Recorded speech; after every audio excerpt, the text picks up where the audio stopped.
This presentation is brought to you by Smoooth Productions.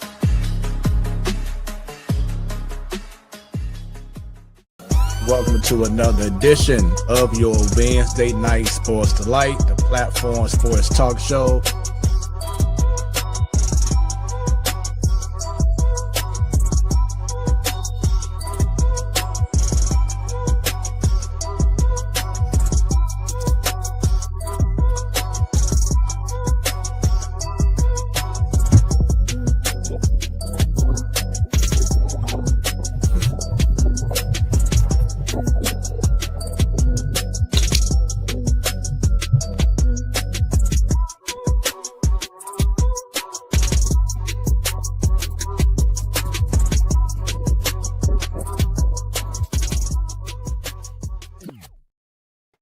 What is happening, party people? Welcome to another edition of you turn around, you right there, you over there, you back all the way in the back, talking to you. Welcome to your Wednesday Night Sports Delight, the platform sports talk show. I am your boy Smooth, and that is Smooth with 3 O's. Welcome to another edition. For those watching for the first time, thank y'all. And also, it's about damn time. Where you been at? To everyone, hey, it's an amazing sports talk show that goes down consistently every Wednesday at 7 p.m. Central Standard Time. And it's called the Platform Sports Talk Show. And I always say this. We don't act like, okay, we know everything or we're the best analysts or the whole nine, but we love sports. And we just share our opinions and our viewpoints, and we are passionate and we love what we do. And like I said, we're consistent with it. This is one of the longest consistent sports talk shows you will see, not just here in St. Louis, but just globally. We love what we do, and it's not just about us, it's about you. That's why it's called the Platform Sports Talk Show, because we want to provide a platform. You know what I'm saying? We want to provide an opportunity for you to get your voices heard, or of course in the comments, just go ahead, type some things down, whatever's on your mind in regards to sports. Engage with us. You know what I'm saying? We don't want to just talk just amongst ourselves. We want to go ahead and engage with the people who are watching. So that's why it's called the platform. So thank y'all for tuning in, and I hope that you enjoy another great show that we have in store.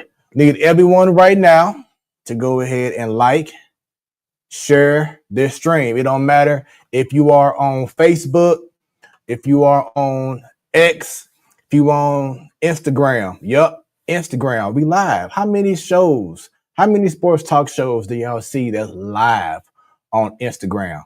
You don't see that. The Platform Sports Talk Show Network, we different. Also, go on YouTube. If you're not already, subscribe, click that bell, spread the word, get them shares going. Let's get more people tuned in, because we have a lot to discuss. Also, we love to do shows, not just at our own homes, but we don't mind going out to amazing venues, sporting events, and doing shows, getting great interviews. And the only way you can do that outside of our social media pages, just go ahead and shoot us an email, platformsportstalkshow@gmail.com.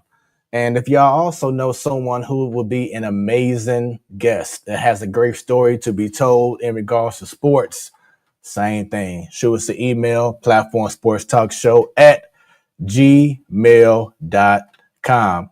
And if for some reason you may be a little bit too occupied and you can't watch the show right now on Facebook or the X or Instagram or YouTube, well, we got you covered.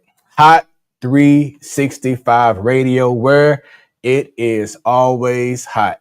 Just go to hot365radio.com or go to the App Store, no matter if it's on Google or excuse me, should I say on Android or on iOS. So you have plenty of options. Every first Wednesday of the month, you have the best panel of ladies who love sports, the Ladies Night Show. Then every last Wednesday of the month, it's where it all goes down, or anything can go down. It's the man cave. So no excuses, y'all. Every Wednesday is something amazing that's going to be on your screen or in your ears, and we got y'all. And then for the non-sports talk show people who love to just enjoy an amazing podcast to get a lot of other people's stories told about their journey and from where they came from to where they are right now, and it's talking about life and being transparent and being authentic. You have my other baby, Smooth Conversations, where the conversations are always smooth. Right now, go ahead, like and subscribe on YouTube, and also go ahead and check out Beat District Radio. Just go to the website beatdistrictradio.com or download the app. Just put in Beat District Radio, and then you might have to put in KBDR. Same thing like on Hot 365. They have an amazing app on Android and on iOS. The show goes down Thursdays at 6 p.m. Tomorrow, I have another amazing live show going down at 6 p.m. Central Standard Time. So definitely check that out. So as you see, Smoooth Productions, we busy doing amazing things. It's truly a blessing. And I'm not the only one. She is ready. She is holding things down from the South Side. South Side. Yeah, the South Side. South Side. She is an amazing panelist, amazing woman, very smart. Now want to be played with, and she know her sports. She may know more sports than you, and she'll break it down in her own way. Holding things down right now from Jacksonville. Annie, how are you doing this evening? Hey everybody. Actually, I am not doing well. Uh-oh. I'm not feeling well. So this is going to be my flu game. So Oh. I'm a pull it out. I would be looking sideways at Scottie Pippen too. Talk about some migraines, and it's like, look, I'm gonna come up clutch anyway. So speak for yourself about, we're not experts. We're just fans. I'm an expert. You know what I'm talking about. She a 3-time champion. Shoot, she definitely she knows what she's talking about. Shoot. Yeah, I think that's the other thing that like most of us on the show are former athletes That's true. at like the collegiate or professional level, but we don't really talk about that much. So no, I'm not just like the average fan. Like I know what I'm talking about. I do actually like study sports.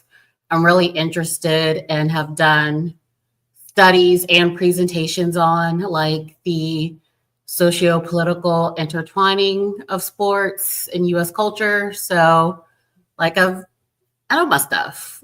So yeah. You know what? Hold on. How y'all be doing it? Clock the T. Lord, I'm still not really sure what that means. Read either. I think for like elder millennials like myself, T has always meant like gossip. Right.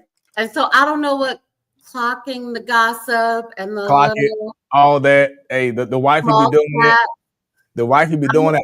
I've been trying to, catch up a little bit, not too much, but I try to do it every now and then. But I do stand corrected because you're right. Because you do have some people here who shoot you, T-Bone Funk, been in the professional realm of things. I played college ball as well. So yeah. Didn't Joe play softball in college? Yeah, well, not in college, but she did play in high school. But yeah, you know what I'm saying? Yeah, we know what we're talking about. You know what I'm saying? So thank you. Yeah. Thank you. Add some more period to with your chest. Did that used to be a segment that we used to do back in the day? Say it with your chest? No, but it needs to be. I thought we did because I have a vague memory, or maybe I'm not remembering what the segment was called, but I remember my say it with your chest was always the Pirates are going to win the pennant, and Stanton's was always Cleveland in 5. It was oh my God, what was the old oh my God, what was the segment called? Because of course it was I'm I'm trying to think of the other one in regards to anytime people like do something stupid and we call them out. It was idiot of the week or whatever. But the Yeah. other was like it was like a bold prediction type thing. Yeah. But I can't think what it was called I right now. remember Stanton and I would have the same one every week. Mine was the Pirates will win the pennant, and then his was like Cleveland will win a championship within 5 years. And this is 8 years ago, people. And look now. Yeah. But listen, this is the Pirates year. So it's finally going to happen after 8 years of proclaiming it on the Platform Sports Talk Show. The Pirates will finally hear my cries and do what they need to do this year. Now watch. In about another 2 weeks, you're gonna hear Paul Skeens got traded. Listen, I had made a list after the show last time, and it was a mental list. I didn't write it down because I think I just needed to like flush it out, like relax, relate, release. But I was just like, what are things that the Pirates would trade Paul Skeens for to the Cubs? And I came up with, I'm not going to remember everything, but I was just like, a used bus token, an empty bottle of Coca-Cola, a 3-inch Subway sandwich. Like, these are the things that the Pirates will take to just not have to pay a player to be good on their team. And yeah, so once the real deal happens, which I feel assured that it will, it probably won't be far off from the things that I imagined. That's crazy. And I can't go on without saying, first off, thank you for still being on the show as you're performing your flu game. So thank you for your commitment. Definitely appreciate it. Miss Dub, shouts out to you. She says, I have never played sports, but I love listening to your analysis of the different sports and teams. So there we go. Shouts out to you. Hey, Miss Williams. Yeah. So yeah, like I said, like Andy said, no, we got some vets in the game in here. We know what we're talking about. We've been there, done that, seen some things. So, we're very seasoned, So that's what's up, man. I appreciate it and appreciate everyone who's tuning in to your Wednesday night Sports Delight. So going back to Jacksonville, because I've been to Miami, Orlando, Tampa, but for those who may not be familiar with it, what are some of the highlights that people would enjoy in Jacksonville? Having a place to refill your car on your way to Tampa, Orlando, or Miami. Ain't nothing here but me. I mean, you could come see me. You can see Travis Hunter play for the Jaguars. Right. I hope that he plays more defense than offense because from the day Trevor Lawrence was drafted, have thought he was overrated. And so while, Brian Thomas Jr. had an excellent rookie season last year, and there's some potential, Trevor Lawrence will find a way to throw the ball to the other team. And maybe that's the key, now that I think about it, is if he throws it to the other team, since Travis Hunter also knows how to play cornerback, then the ball won't be thrown to him, but he will still be able to make a play on it. So maybe that could work. He'll just have to go out there with the mindset of I'm the DB, not the receiver, because Trevor Lawrence just likes throwing it to the other jersey. So it'll work.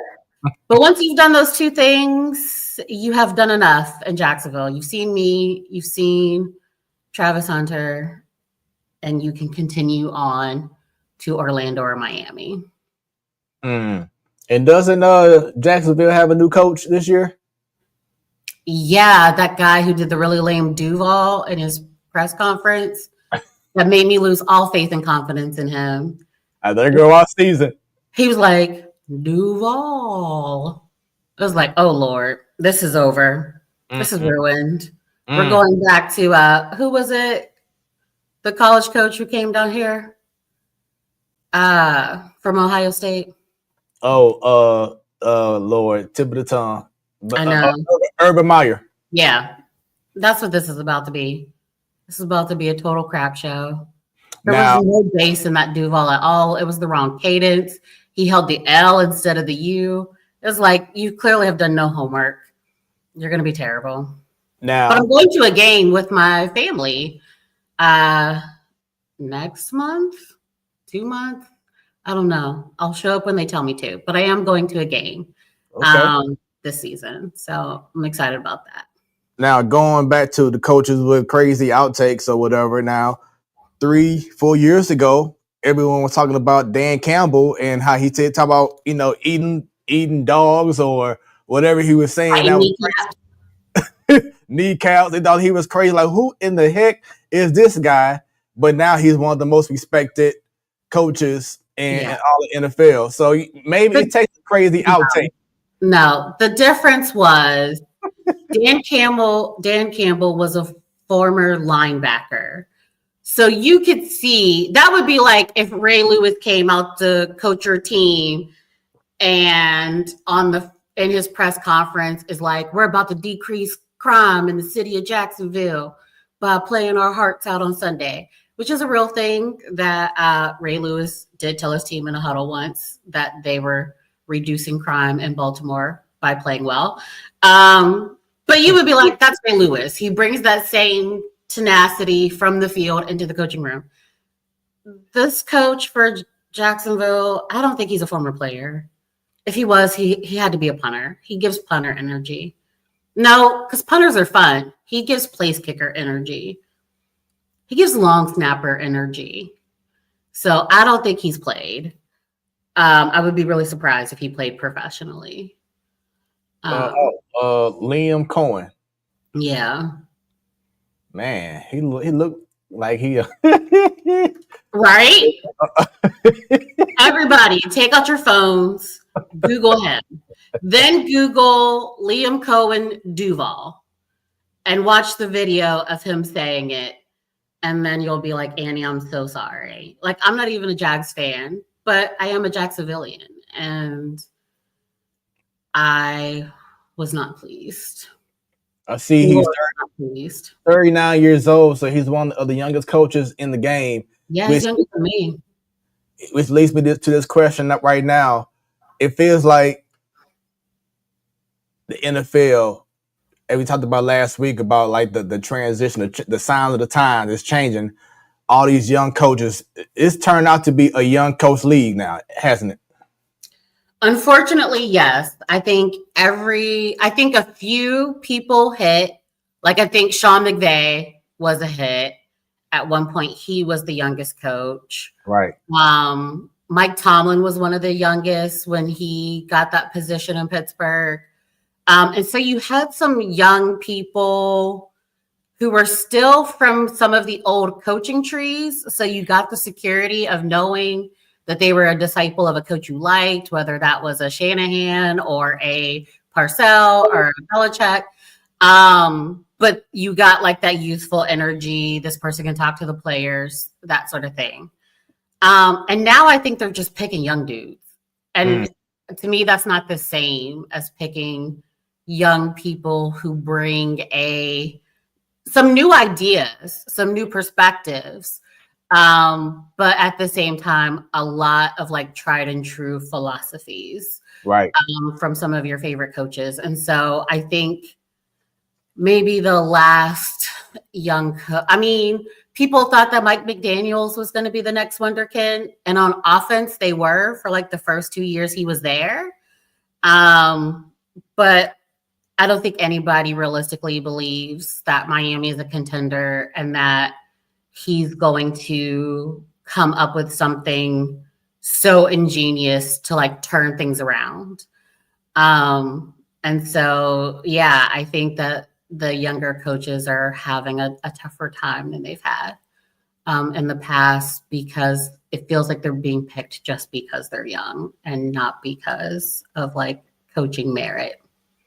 And then some are chosen because of what they have done, sometimes on just one side of the ball, whether it's on strictly offense, or if some guys, it may be like, what was the head coach, Robert Saleh? Maybe It's a DC for San Fran, so he went to the Jets, and he really didn't have no answer for the offense at all. So And didn't have a good coordinator, yeah, right? yeah, So I forget who he was with first. But like their last three, I would say, offensive coordinators have been absolutely objectionable. yeah, But yeah, so if you're going to, so I think the skills to be a great coordinator are not the same skills that you need to be a head coach. And it's not that someone can't possess the skills to do both, but it's not if you are a great offensive coordinator or defensive coordinator, you will automatically be a great head coach. I heard a former NFL player posit that the best, like in terms of being head of like a position, that the best transition from positional to head coach is actually being the special teams coach. And the Harbaugh in Baltimore, I never remember which one's Jim, which one's John, but the Harbaugh in Baltimore was the special teams coordinator before he became a head coach. And I think that's why not only has I think he's the longest tenured coach with the same team now. yeah, he is, and that's John. John, yeah. But I think that that's led not only to his longevity, but also to their perennial success. And the reason why he made that argument is that being a head coach, and we talked about this some on the last show, like being good at the people stuff. And as the head coach, you are as much like a manager of a business as you are just like X's and O's. Like that's what your coordinators are for. Your coordinators are for the X's and O's. They're for the installations of different packages, all that other stuff. You're like making sure everything is running. You're also involved in the business side. Like, you know, you have to have, it's a different skill set. But he said that's essentially what special teams are, because you're taking people who are playing offense, defense, riding the bench, back end of your roster, putting together this, like putting them together for a few plays a game with other competing interests, still making your voice heard, still getting them to buy in to like, yes, I know 40 of your plays are going to be running this, but for 6 plays a game, I need you to be bought in to like this thing. And that's a lot of what the head coach is, right? You're getting the buy-in, you're imbuing confidence, you're managing people who have competing interest. But yeah, I think we see a lot of people who, even though they were great coordinators, turn out not to be great head coaches. And I think the tragedy of it is that for a lot of them, they'll get a chance to be a coordinator again, but they don't often get chances to be head coaches again once they've messed it up. So it'll be interesting to see Chip Kelly in Vegas. Not quite the same, but like failed as a head coach in the NFL, went to college, said he learned some things, and now is coming back. Mm-hmm. Right. And so we'll see whether or not he begins to set the tone for someone can fail in their first stop as a head coach, go learn some things, and then come back and be better at it. And the first person I can think of right now in regards to a coach that had a head coaching opportunity and just didn't quite get it right, but then he went back to being a coordinator, is Steve Spagnuolo. For those who don't know, he was the head coach of the St. Louis Rams, and that period was terrible. Terrible. But as soon as he got back to what he did first, which was being a defensive coordinator, he's probably the best defensive coordinator in all of football. And you see what he's been doing with the Chiefs. So, like you said, it's certain guys, coaches that just may not be cut out. Even Chip Kelly, he may not just be cut out to be a head coach, but you put him in a certain role Like I even feel the same way for real, even though we went to a Super Bowl with him. But Mike Martz, uh, Mm. you know what I'm saying? Amazing mastermind. But maybe he just didn't he wasn't enough, should I say, to be Yeah. a head coach. But you put him in an OC role where he can just focus on one thing, and that's just the offense. Then there we go. Now you're getting the best of him. So, like you said, it is really about if you bring it in, if like Ben Johnson from the Lions, now he's a head coach for the Bears. Let's see how he's going to have his staff because now he may not have been known for defense, but you have to get people who know what they're talking about and can hold things down on the defensive side of the ball while he continues to elevate what he does on the offensive end. I saw something recently on social media, and I think we talked about this last week. How I was saying, watch out for the Bears. You know, they may shock some people because now you got a OC who knows how to actually you got a coach who knows how to run the offense. And he said he's going to cater it around Caleb Williams. And I feel Caleb Williams is going to have that year next season.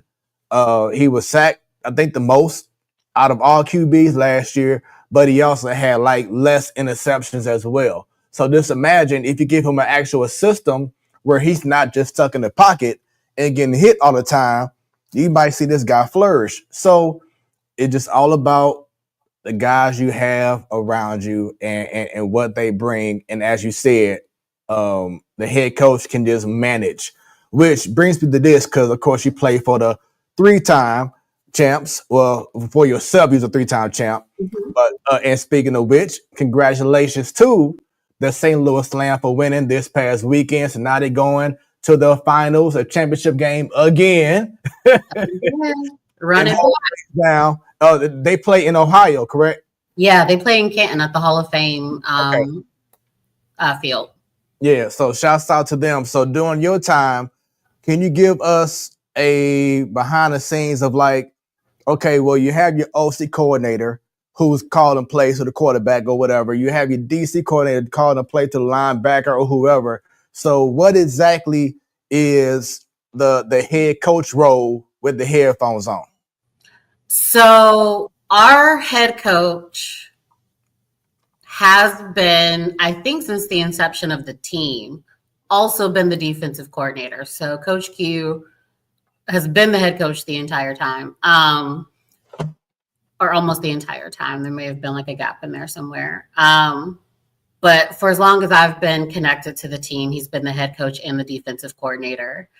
I think during my years that I was there, we had an offensive coordinator in whom he had trust, right? And I think that that was the key, is you don't have to do so much of the micromanaging the details and the overall plan if you can literally trust the other person to completely run one half of it. And like they would touch base during time. I mean, they of course plan together throughout the week, but during the games, they would touch base like, you know, during timeouts. The coaches would go meet by themselves at halftime. We typically had our captains talk to the team during halftime.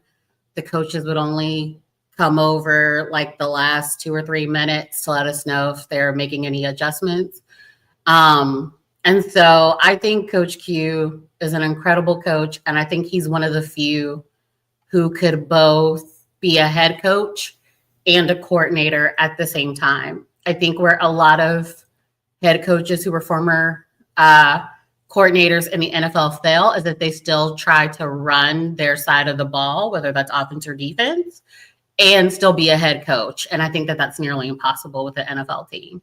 Like Mike McCarthy, former coach of the Dallas Cowboys, is a great offensive coordinator, but he was trying to manage the offense and head coach the team.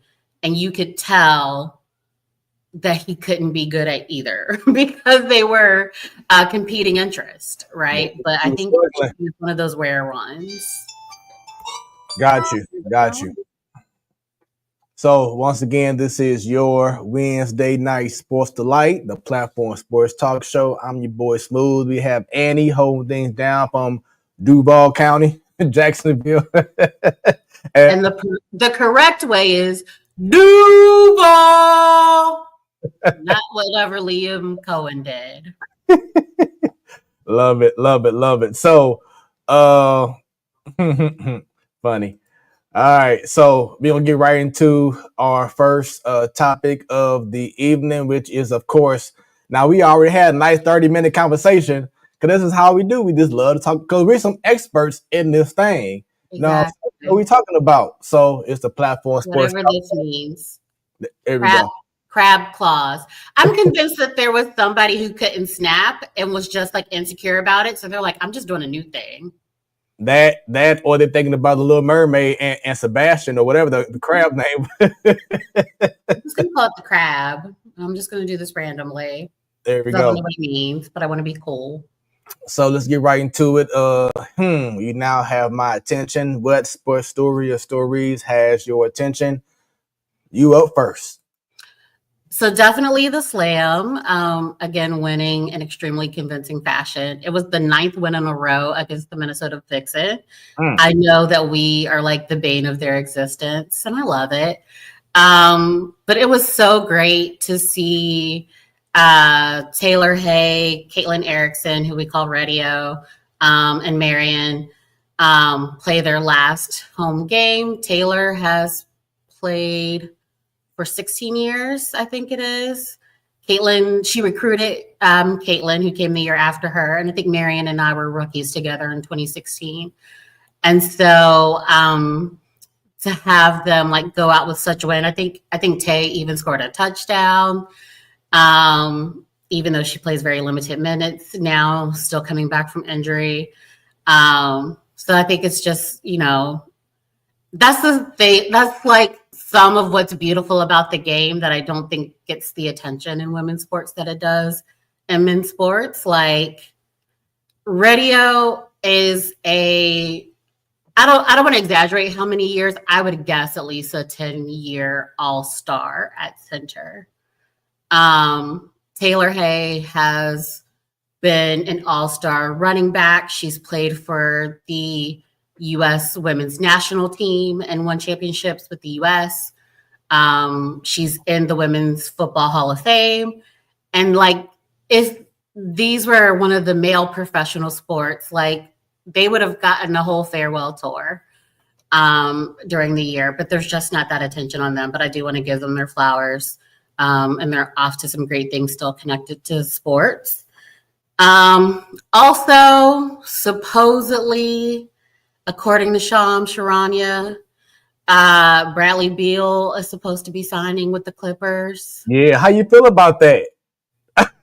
The way I feel about every Clippers story, I'm trying not to be hopeful. I don't want hope. They let me down every year. And they still have to bet on Kawhi's body. Right. And James Harden becoming like the scarecrow at the end of every season. Now, you have to admit, this past playoff, he did show up. He wasn't he didn't show up when it matters. He didn't show up in the last game. Here's the difference between James Harden and other superstars is that when it counts, we have seen people put the team on their back, say, I'm the marquee player. Yep. I'm the superstar on this team. And so I'm going to Steph Curry in the 2022 finals. I'm going to LeBron James at any given moment. I'm going to Giannis and their finals run. Just be like, look, our system isn't working. They're stopping what we're doing. Who cares? Yeah. You will not stop me from doing what I need to do and taking over this game. And he just doesn't have that in him. He's a wilting flower in the most high pressure moments. And even though the most hardened apologist can pull at threads to try to weave a story as to why it's not kind of sort of his fault, the true greats are like, so And anyways, I'm taking over this game. I'm taking us. We can never count on James Harden for a round. Like we can never be like, oh, things just aren't working out this round. This is going to be the James Harden series. He's just going to take over the series for us. And it's just, and he will still continue to hold the ball as if he's going to do something great with it. Right. But he'll turn it over or he'll miss shots or he'll hold on to it to the end of the shot clock. And then we have to put up like a weak shot and not get the rebound. And so it's like, if you're not going to be good, go sit on the bench, homie. Like, check yourself out. Like they do in football where you tap out. You say, that's the signal to the coach to pull me. Take me out. Yeah, just hit Ty Lue with one of these in the final game of a series. And, I'll respect that more than what he actually does when it comes to the end of a series. And so, I mean, if we do get Bradley Beal, we have John Collins now, which I think is an underrated player in the NBA. We have what's left of Brooke Lopez, which could still be helpful, and take some of the pressure off of Zubac, who was an all-star this past year. And so Vegas says it's looking up. Annie says, I've been in this for the last 14 years. And it's going to end in broken hearts like always. The best thing about the Clippers is that new arena, because that mud looks very good. And I would like to see that arena in person and see an event at that arena, because it does look amazing. They're becoming the Pirates, where the best thing about them is the place in which they play. Right. There you go. Your teams. I know. Why do I choose to have my heart broken? I need to talk this out with a therapist. But now, be like, here are my favorite teams. Why? Yeah. No, you're absolutely correct about Harden. Is as talented as he is, he just doesn't have that. And I would like to say, put the team on his back and say, I got y'all. Just sit back and take over a moment. He doesn't have it in him. And then, like you said, also, I don't want to call it hero ball, but he needs so much time to have the ball to make a move. Yeah. He needs like 10 seconds to make a move to try to shake someone off, and it throws off the flow of the offense. And you got guys like you said, Kawhi and whomever else who just standing still and can't do anything because you're trying to see what Harden gonna do. That's not winning basketball. Look at what Steph Curry has been doing, where he doesn't stand still. He moves around and gets the defender all tired, and then he jacks up a three right in your face. So as talented of a person that he is with his skill set, you can't be taking 10, 15 seconds holding the ball and while your teammates are just standing there looking stupid. I'm convinced he takes the first half of the shot clock to dribble and check out who's in the stands to pick out who he wants for later.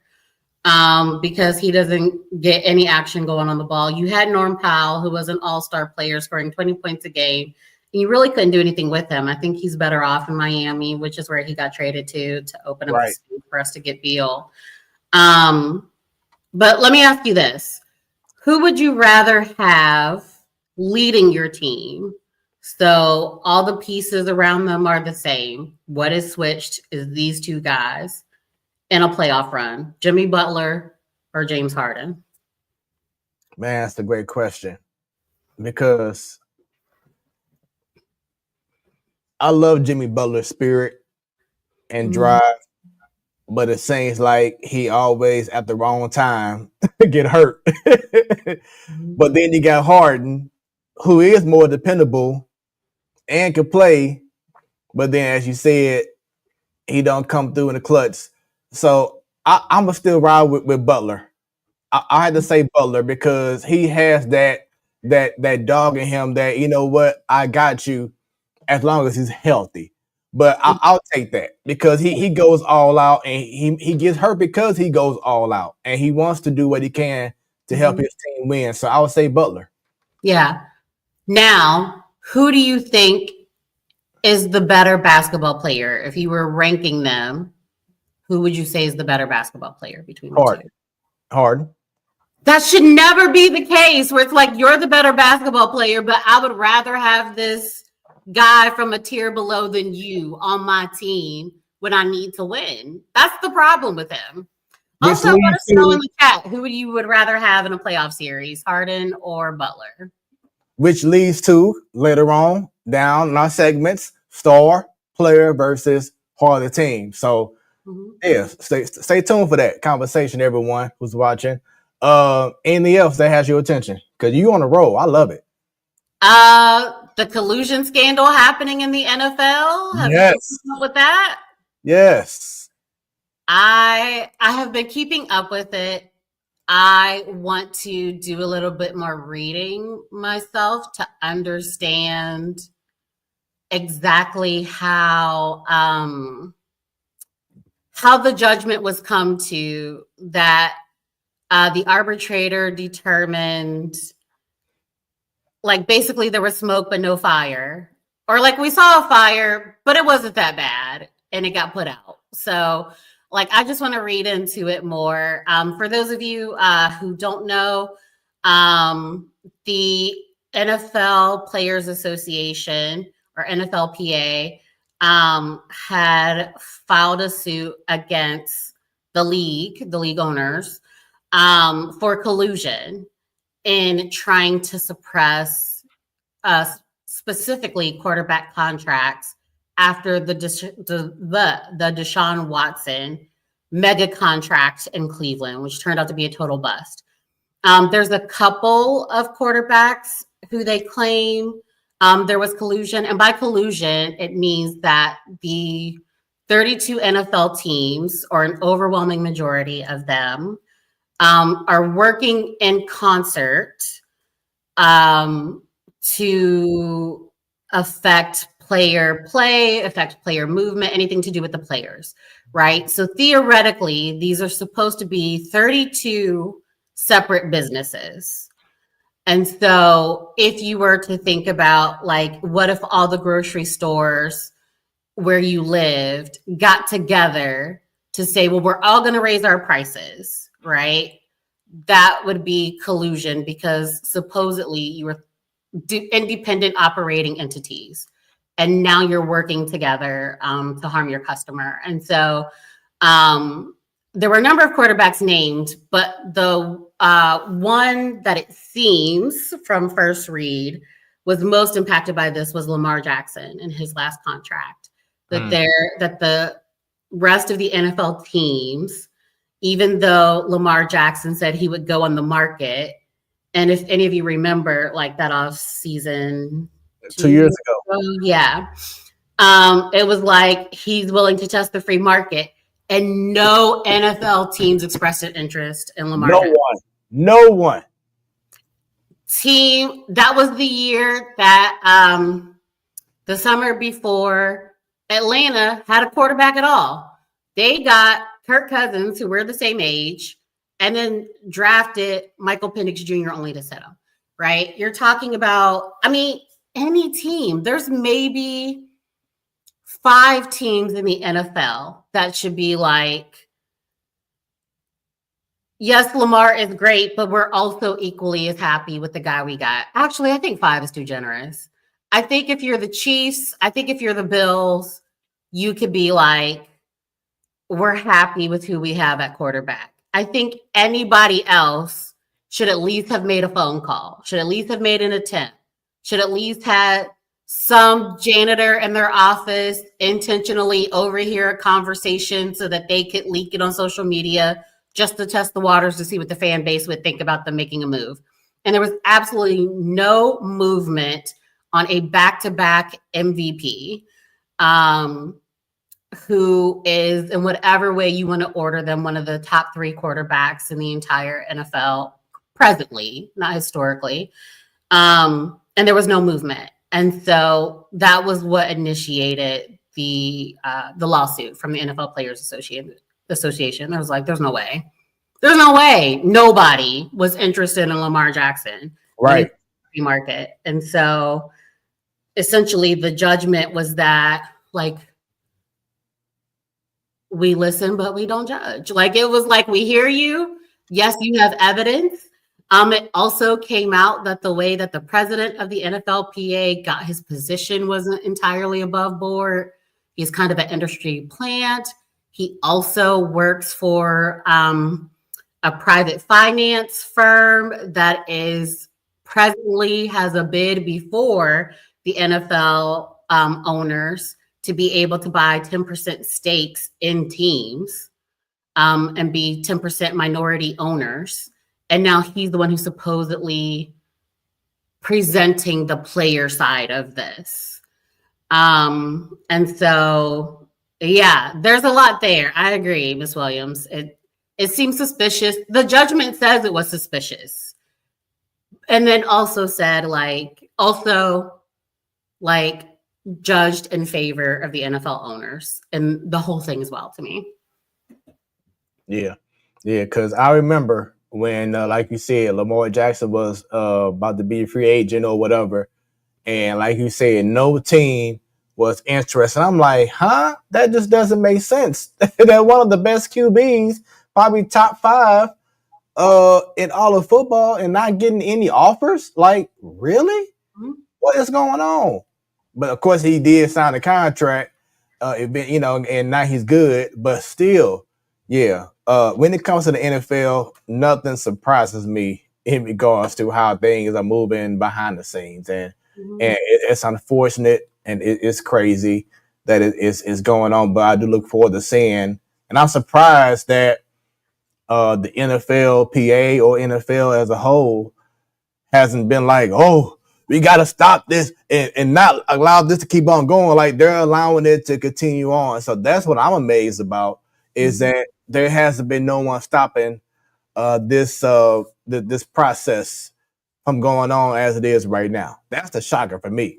Yeah, at least you would think, whether self-inflicted or whether demanded by the 10 players who are all equal vice presidents of the NFLPA, to demand that the guy who's the head of the NFLPA step away while it's under investigation, right? So now there's an open investigation by the NFLPA and the person who runs the NFLPA, and he still gets to act as the head of the NFLPA while he's being investigated. Read the room. At least step down. They should be calling for them to step down. I think the only vice president who's made a public statement so far, although, as you know, I'm not on the TikToks, all like that, has been, JJ Watt, who was just basically we're looking into it. And it's are you? I want to look into it. Right. Call me. Right. Get at Annie right now. We will. She would definitely check into it and do some research. But yeah, so thank you. Great thoughts in regards to what has your attention of mine, because you know how the last few shows, even the Man Cave, we've been maybe someone who's on this show right now may have been trolling some fans of a particular WNBA player. And I do have to go ahead and say this. There has been some players this season that has done some amazing things. Shouts out to Nafisa Collier, St. Louis' own. Saw her a few weeks ago in Minnesota. People are saying right now that she may be the face now of the WNBA in regards to who is that girl. Maybe she's taking the mantle from Aja Wilson. But there is someone else, and Caitlin Clark fans are not going to like this, but there is someone else right now who is putting up amazing numbers. Having a historic run in the WNBA. I mean, it's doing amazing things right now. And yes, if you look at the stats, they're so much better right now, and she's more reliable and does more dirt in regards to doing more on the court than Caitlin Clark. And that is one Angel Reese. This woman is not playing, y'all. As much as people like to joke about the rebound situation or whatever else. She is averaging 14 points a game, 12.6 rebounds, and 3.8 assists per game while shooting 54.7 in field goal percentage. I mean, she's continually working on her craft and getting better and better and more confident in her game. I mean, truthfully, she never lacked confidence. You know what I'm saying, from the time she was a rookie. But she's continuing to evolve into that girl. You know what I'm saying? So as much as there are some trolls and all the hate and whatever it is, you have to, if you are a basketball purist and appreciate the game, you have to show love to this woman right here, because she is holding things down with all the naysayers, people like RG3, and all the haters. So, whatever you want to say, this woman here is holding things down right now. She is an all-star again. She's not starting, but she will be there. But you just have to give her props for what she is doing in year 2 of the league. And you may not have been on the show last year. We talked about this, but for all those who don't know, it's like 1 week you're playing college basketball. Next week you're getting drafted to the WNBA, and then within a month you're playing your first WNBA season. So it's kind of like you don't have a good time frame to adjust from playing college to professional like you do in the NBA, where you have months to get ready, or you have a summer league. You know what I'm saying? WNBA, you go on right from playing 18, 19, maybe 21-year-olds to now you playing against 30-year-olds, and you playing veterans. You're playing the best of the best. You're playing pros. Mm-hmm. So it does take maybe a year to get to where you want to get to. And as many people were wanting to see Caitlin Clark have that jump from year 1 to year 2, she's actually has declined. And it has been to injuries, because I think she had an injury the last game against Connecticut. But Andrew Reese, what you gonna say now? Truthfully, what are you gonna say now? Yeah, with Caitlin, her sophomore slump has, I think, been wholly attributed to her missing games, being injured. Right. As I said, when we had the All-Star conversation, at that point, she hadn't played half the games. And so, she's been hurt, and the season is so short. And the way that we talked last week about NBA players trying to rush back, right? The thing is, for the WNBA players, there's even more of an incentive to rush coming back, because you have fewer games in which you can get seeding, get positioning, all that other stuff. But Angel is that girl. And one of the things that I love about her as a sports figure is that I think a lot of people wrongfully interpreted her confidence as arrogance. Right. However, she has been extremely humble as an athlete. And last year, I think it was right before the All-Star break, Lisa Leslie was guest commentating on a show and was like, I see something in her. I would love to get together with her, work with her in the gym, get her shot up. And she made good on that.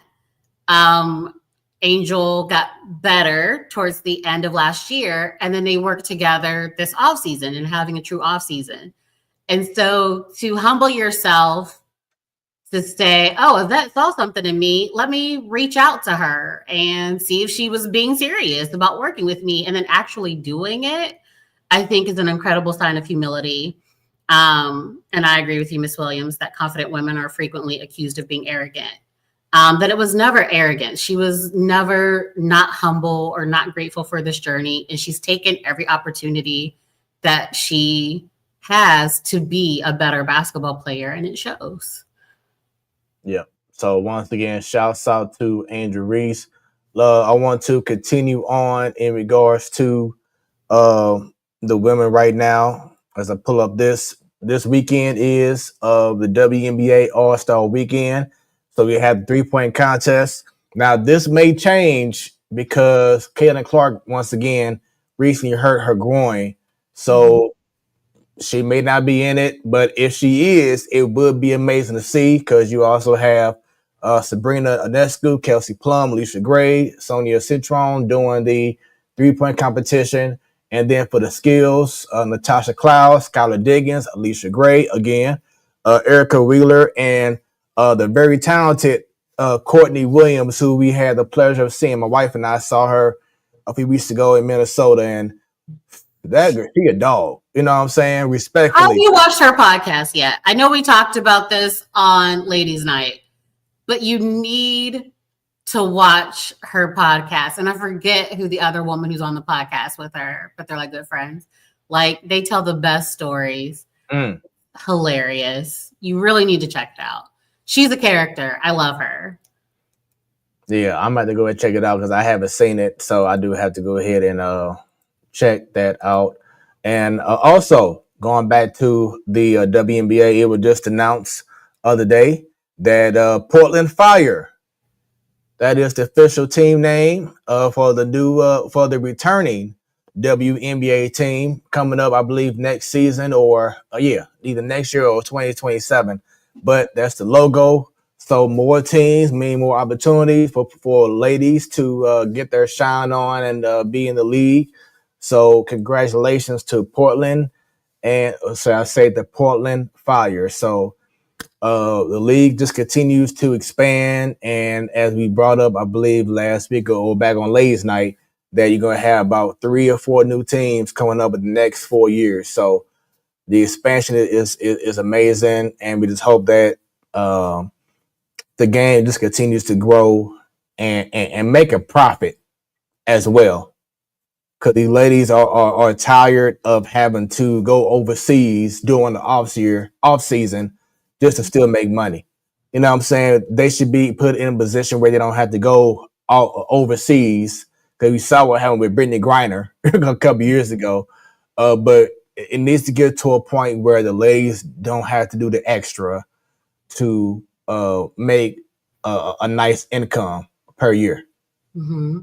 Now, I wanted to ask you, speaking of unions and union controversies, so the WNBA is also in a bit of a players association kerfuffle right now as well, with some of the owners, and I think it's largely like a media straw man too, alleging that Nafisa Collier and Breonna Stewart, who are 2 of the 3 vice presidents for the WNBA Players Association, should not be able to be vice presidents of the Players Association and negotiate the contract that they're currently trying to negotiate for the WNBA, because Nafisa Collier and Breonna Stewart are also the owners of Unrivaled, which is the off-season league of women's basketball, which contains a lot of WNBA players.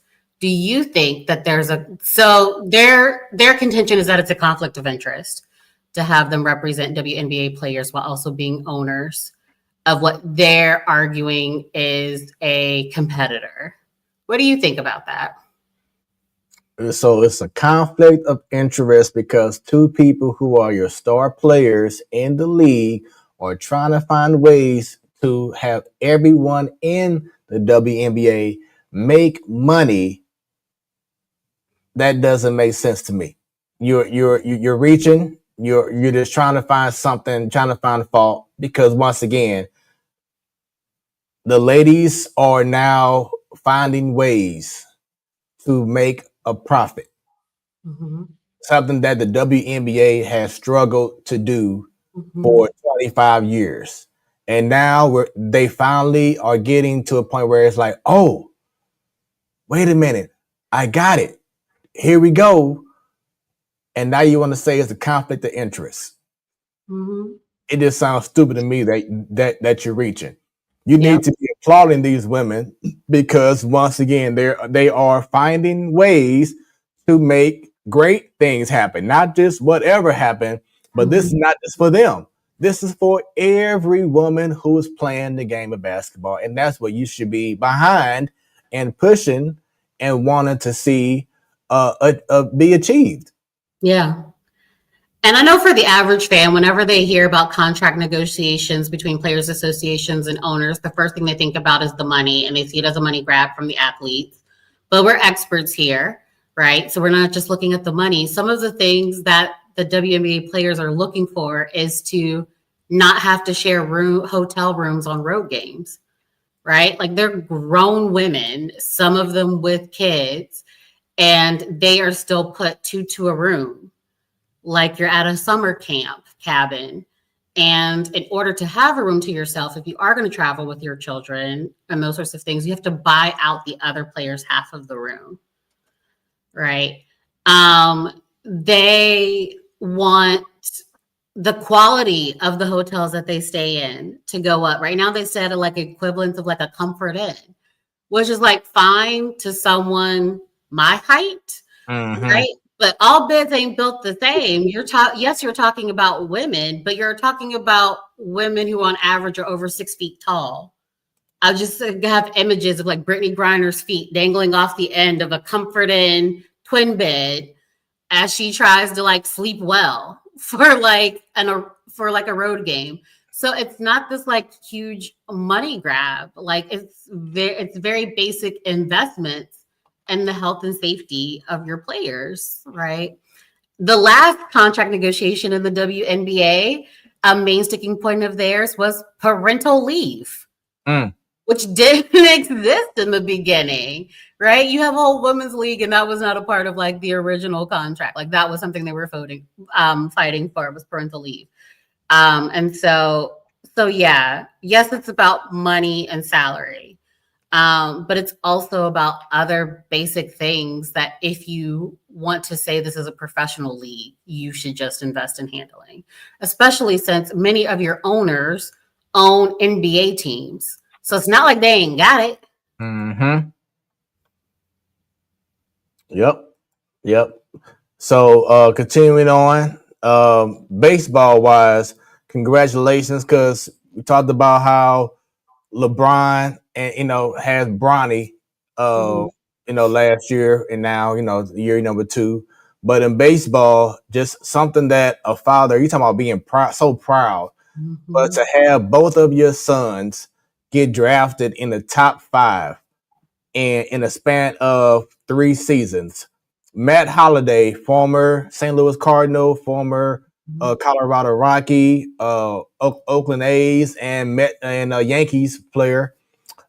His son Jackson Holliday in 2022 was number 1 overall pick in the draft. And then this past, last week, should I say? I think it was last Friday last Saturday. Last Sunday, excuse me. Ethan Holliday, who was just drafted first round, pick number 4. When I say once again, it just has to be an incredible feeling, and you got to have some good genes to have both of your sons to be top picks, top 5 picks in Major League Baseball. And I'm sure maybe in the next year or 2, you'll see Ethan Holliday in the in the show. Jackson Holliday was just this close from being a MLB All-Star this season, as he's playing his second full year in the major leagues. Right now, he's playing second base. Ethan is a shortstop, but he has more power. They may see about him playing other positions depending on the team needs, but just amazing to have that story. And going back real quick to our last conversation we had just about the women, your mom says anything to not pay women what they're worth.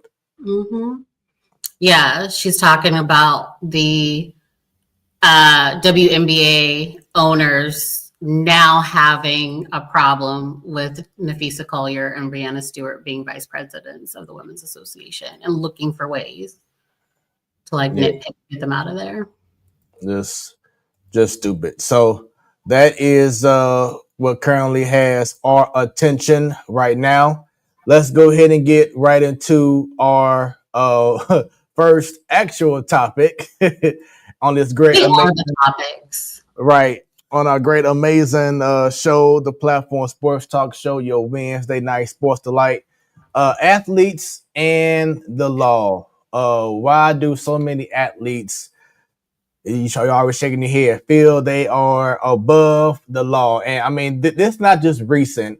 This has gone back for many, many years. And I remember on one of our first shows 8 years ago, Sadal and I had a conversation just about like my frustration just seeing so many athletes and not just dependent on a certain race, but you really do see more black athletes doing so many stupid things. And I was at church this past, and excuse my bad, and my fellow trustee, the chairman of the trustee board, Richie, told me about this player, Quinshawn Judkins. If y'all saw the promo, young man just got drafted by the Cleveland Browns, and now he was arrested in Florida, charged with domestic violence, and it's just like, what? Why? And I had this talk with Richie. It's like these players don't think about other people who have helped them along the way to get to where they are at now. You don't think about your parents. You don't think about your brothers and sisters or that friend or that cousin that took time out of their day to help you out to get to where you want to be. You don't think about the coaches, the recruiters, all these people, the draft experts. So whoever it is who wanted to see who was there for you and got you to a point where you actually were drafted, whether you were on TV in the top 2 rounds or not, you were still drafted, and now you're about to sign a contract with a professional team. Doesn't matter what sport it is. And then it just takes one moment to where now you're in a position where you may not even play a game. The Browns, yes, they do have a bad history with certain players, like you said, Deshaun Watson. And so they're trying to slowly clean up their mess. But then you go right around and now you're in a domestic violence situation. It's like it's never that serious. And even outside of sports, it's never that serious to get to a point where you are getting to a point where you have to be violent towards your significant other, to a stranger, whatever it is. It just that's just one of my biggest pet peeves is that when you're so blessed to be in a position where you're able to make millions of dollars and you blow it all away because of your insecurities, because of a personal rage, or some don't go your way, and you get all in your fee-fees. I love saying that. But anyway, you get in your fee-fees. That just is one of the biggest pet peeves for me is that you are blowing away an opportunity to make millions of dollars and provide for yourself, your family, and hold things down. And all that can be taken away just like that. And that's what's so frustrating. And once again, it goes back to the topic. Why do these athletes feel that they are above the law? Crab claps for that. I don't think it's that they believe that they are above the law.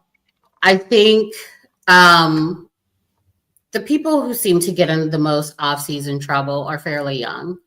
And so I think it's a combination of being young, having money, and having time to kill, right? So we're in a part of the season where you are just about to go into like mandatory activities after having finished like OTAs. And so I think there's this sense that like when I was, a young teenager, my risky behavior looked like drinking a bottle of Mad Dog 2020 with some high school friends in the van, at my friend's house whose parents were like, you can do whatever you want as long as you do it under our roof. And then like going to do something silly, like seeing if there was an empty house for sale that we could sneak into. But I also wasn't like, I'm feeling young and dumb and a little intoxicated, and I have $1 million in a sports car, right? Which is how you get the like speeding incident with Shador Sanders. Cavante Turpin, punt returner for the Dallas Cowboys, also an alcohol and driving related incident. And so I don't think that they are behaving differently than other people in those circumstances, except they have money to take the ante up on what they're doing. I also think that part of it is, well, one, in terms of like, you know, race as well. When I said I like the socio-political aspect of sports, I mean, part of it is just the American policing system not respective to the NFL at all. But also, we end up hearing later about things like the kicker for the Giants, who for years was beating his wife. Right. And the NFL knew about it. And we're just like, y'all got to stay at a separate hotel. Justin Tucker may not play this season, depending on how his charges pan out. I mean, especially when you look at he's being accused of very similar things as Deshaun Watson. The NFLPA is going to be looking closely to be like, are they going to let him get less time than Deshaun Watson, even with almost an equal number of claims? And so, like, I think they're going to be watching that. So I do think it's not a difference in the in race necessarily. And then in terms of like the violence part, I think that there is no excuse for the types of intimate partner violence that we see disproportionately from players. I also think that what might be going through their head at that time is aggression is what afforded me this money. Aggression is what afforded me maybe this partner. Like, this person wouldn't be messing with me if I was a football player. Aggression is what I get celebrated for. Aggression is why people know my name. And I could imagine a scenario where you never step outside of X, the football player, and therefore see every problem in front of you as one that can be solved with aggression. So I don't think that's an excuse. I think that may be an origin. At the end of the day, these are still adults, even if they're young adults. And they are not ignorant. It wasn't that long ago that we saw star Alabama wide receiver Henry Ruggs get a 20-year prison sentence for speeding while intoxicated, and you know, a woman lost her life in that. And he was in the news recently because he had asked for a temporary release to go do a talk for other players about not squandering like this opportunity. And the woman whose life was lost, their family tried to argue against it to not let it happen. The NFL offseason and part of like rookie training camp includes former players who give speeches and do workshops about don't mess up, don't get into drugs, watch your money, don't get played like I don't have money anymore, and here's what happened, or I let this happen. And so it's not that they, even more so than the average person, don't have access to knowledge. They have people and examples in their faces consistently, and they still choose to make dumb decisions. Yeah. And it also goes back to, because you brought up an example about, you know, just doing something stupid as you're younger or whatever. But my mentality, which I'm so thankful for my mom, I always think about what would my mom think. Do I want to get in trouble? You know what I'm saying? It goes back to that fear of your parents or that fear of getting in trouble. It's an upbringing thing as well. And yes, this is a sports talk show, Mhm. but there are reasons for why some people act out as they do. Uh, you have this pent up emotion, aggression, whatever it is. But at the same token, I was someone that when I was younger and I was hanging out with certain people that may not been doing some things that I wouldn't be doing. I was thinking about, well, if I did this and I get caught, what would happen to me?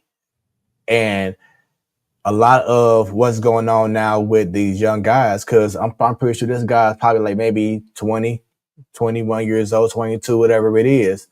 Mhm. And he just hasn't got it yet. And maybe now, because he's locked up or he had or was arrested, that he got his wake up call. But you just have so many people who are so used to just doing whatever they want to do because that's what their environment told them. Was it, oh man, you the man, you the top player on your high school or top player in college, do whatever you want to do. And that's why, and people who watching who may be haters of him, but that's why I respect so much what about LeBron James. Because he could have went a whole nother direction when he was at St. Mary's High School. But at that time, he met Savannah and he stayed loyal. He stayed humble. He didn't get into all the other mess that could have took him down a whole nother road. Which, as a little plug, excuse me, my conversation I had with on Smooth Conversations with Jason Little this last week. He's an actor from St. Louis who moved recently to the ATL. Well, not moved officially, but he's been living there just to do videos or movies or whatever else. He's been taking time out to leave his family and sacrifice so much to do big things in the ATL. But he mentioned the word discipline. If you don't have discipline, you're not going to make it. Because as he was saying, as soon as they moved to the ATL, he saw and felt, how like sharks are with blood in the water. They coming. And he said there were so many opportunities where he could have just did this, did that, whatever else. But as he said, that wasn't the reason why he was there. You wasn't signed, no matter if it's a number one pick or a third round pick, to just go out there and act out and live out this crazy wild life. No, you were signed to actually do a job that you agree on a contract. So you have to take it as a business, whether you are on the field or not. It is a business. The business is investing in you to do your part. It's a business, you know, and these guys don't get it. And Miss Dub asked earlier, I think you already kind of pretty much said it about different leagues, but yes, Miss Dub, different leagues do have mentoring systems. Every league, every professional league has a mentoring system. But the question is it going through one ear and going out the other?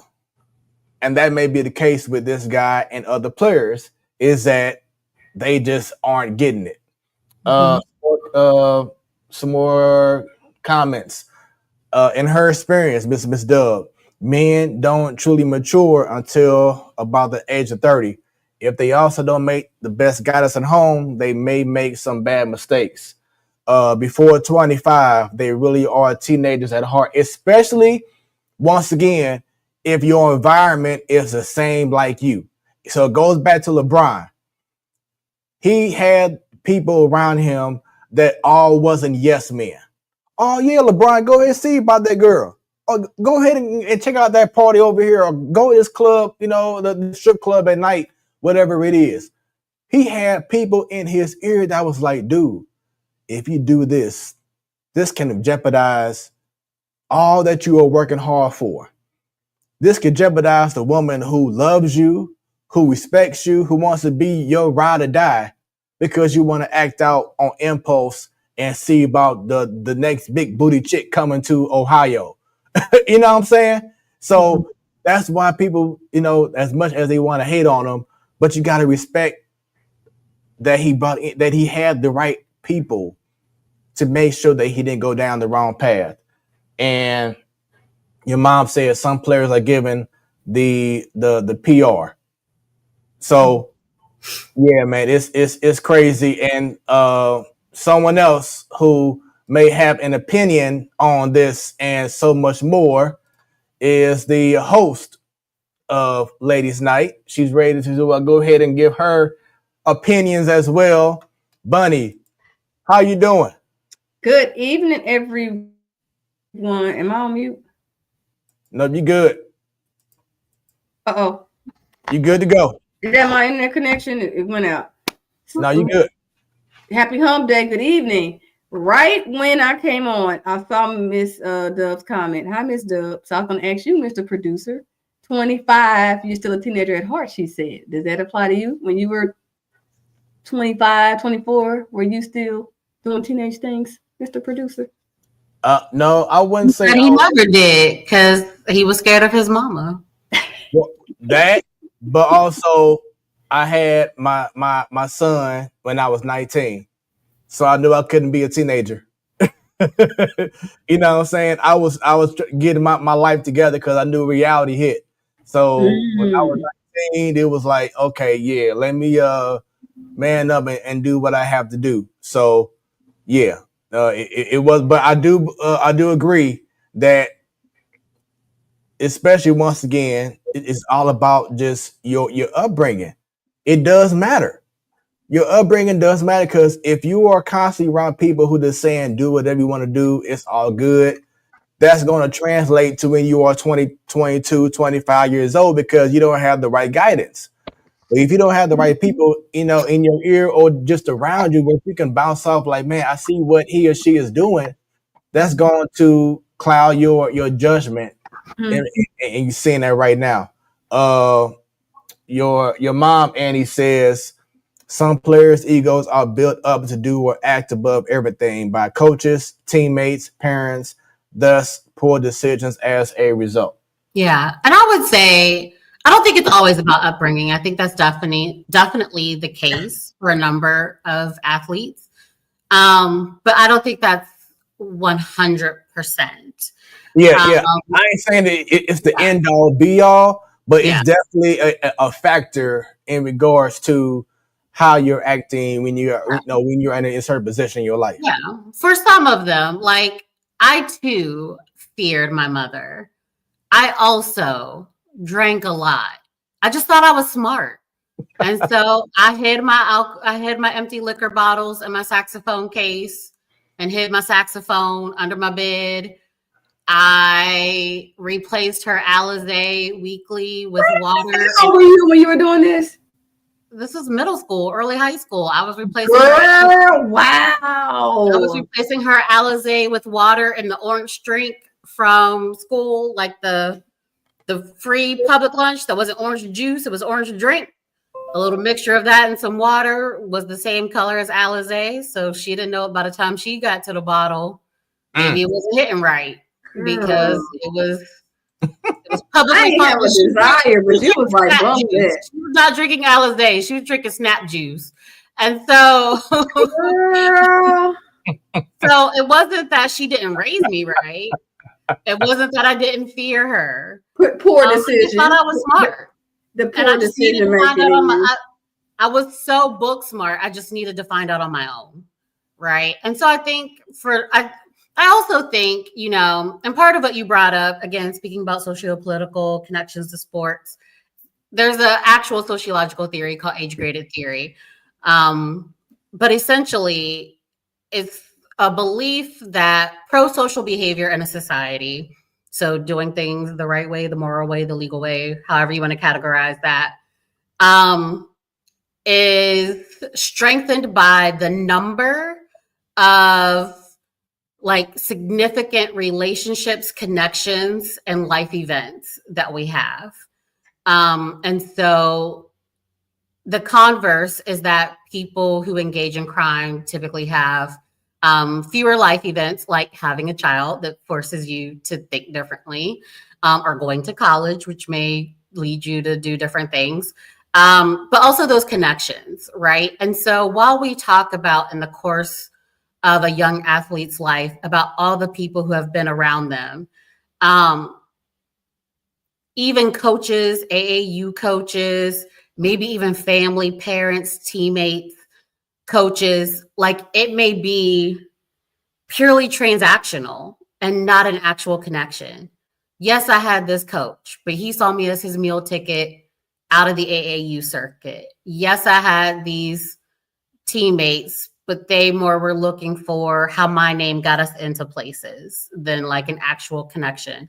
I may even have parents who see me as more of their meal ticket, either out of poverty or just up the social ladder. And it's not an actual connection. And so someone simply being in a crowd of people that seem to be investing in them is not the same thing as that person feeling connected to these people in such a way that when I am making decisions, I am having them front of mind as to what not only the impact is to me, but what would be the impact to them. Also, you talked about like business, and this is a lot. The athletes themselves, in many ways, are a business. And so it's a lot of pressure for 18 or 19-year-old to maybe feel like I've got to be the breadwinner for my family. I am now responsible for paying bills for my mom, my dad. I'm responsible for paying for siblings to go to school and to have things. I remember Terrell Owens talking one time about like when he signed his first contract, all of his immediate family and like out one ring out, like all his aunts and uncles and stuff, all cut off their cell phones and got on one plan for him. And he paid for the cell phones of like more than a dozen people. Right. And that's a lot of pressure to put on young kids. And so they do things to release that stress. If you've watched enough Wall Street movies of people being in high pressured careers, you turn to some vices.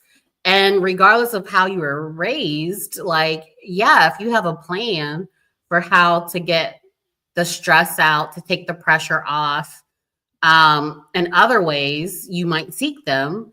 But you might also turn to what are some common alternatives, which are substance abuse, violence, adrenaline, like speeding, those sorts of things, spending money, having ill-advised relations with people who you don't know. Like all of those things, I think, come into play when people are trying to perhaps manage the stress of being a business unto themselves and having people like literally count on them. Yeah. Great points. Bunny, you have any thoughts? Oh, you're on mute.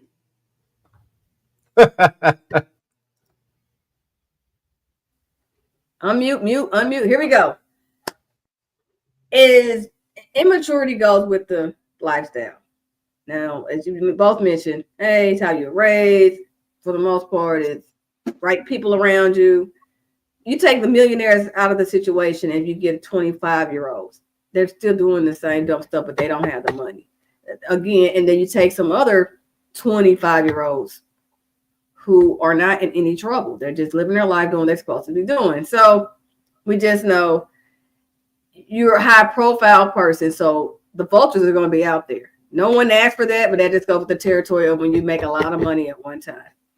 And when your face is splattered on, whether it's advertising, marketing, stuff, whatever. But if you have the right people when you start into the limelight, and then as a person, your personality makes a difference too. If you want to be that person, like you try to please everybody, but you know more and more you shouldn't, so that you can sustain what you have, you'll be okay. Again, when you're still young, you still learn the world.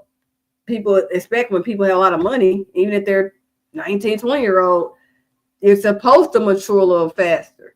because you're going to be in situations and things that a typical 19-year-old won't deal with. And I'm not even talking about the vices and bad stuff. I'm just talking about having your taxes done right, so you don't have to owe the IRS and sit there getting liens against your house, or you have to make choices of, I want to hang out for the weekend, but I know I need to have these healthy stuff put in me, eat right. I can't hang with these people this weekend for the party. It's just certain things you'll learn as you get older, and certain things you're still going to be young and dumb, millionaires or not. But all in all,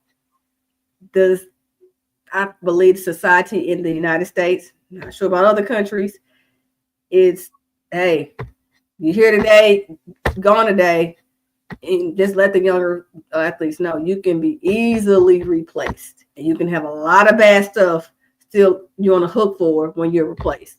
So if you want to sit here and sustain this lifestyle, you're going to have to make smarter decisions. You ask to be into these leagues, and you ask to want to be a millionaire, you ask, you want to help family, whatever your reason is, great. But it goes with the cost. Do you want the cost with it? And that conversation should be had back in high school, hell, probably middle school, for some athletes that are going to make it. Again, let's not just talk about the typical NBA player, NFL players, because MLB players make money too. Now that has more of an international market, but the American one still.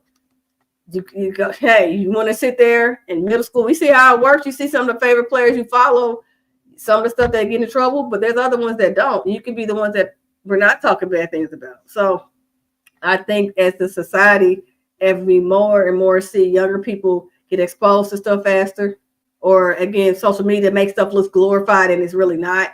When they get home and they realize it ain't all that, it's sometimes too late. But if you get the right people coaching you along, whether it's your coach, your parents, your neighbor, whomever, you will be okay. But again, it's also not just the upbringing, it's the personality. Because I'm a person, I like to make people happy, right? I want to make sure you have a good time, this and that. But if I'm going to sustain a millionaire lifestyle, I can't have that personality. Maybe with my family, but I can't do that for other people, because otherwise I'm going to get into situations I don't like, or situations to where somebody's going to get me in trouble. I didn't ask for it, because all because you didn't do that action, people still affiliate you with that person. There goes your marketing contracts right there. And there goes other stuff. Again, ask our boy John Morant. So I just think this is just nothing new under the sun. Young and dumb stage. Just got to be smart about it, or have the right fixer so where it doesn't make the media. So, question, because this came to my mind. I'll ask you both.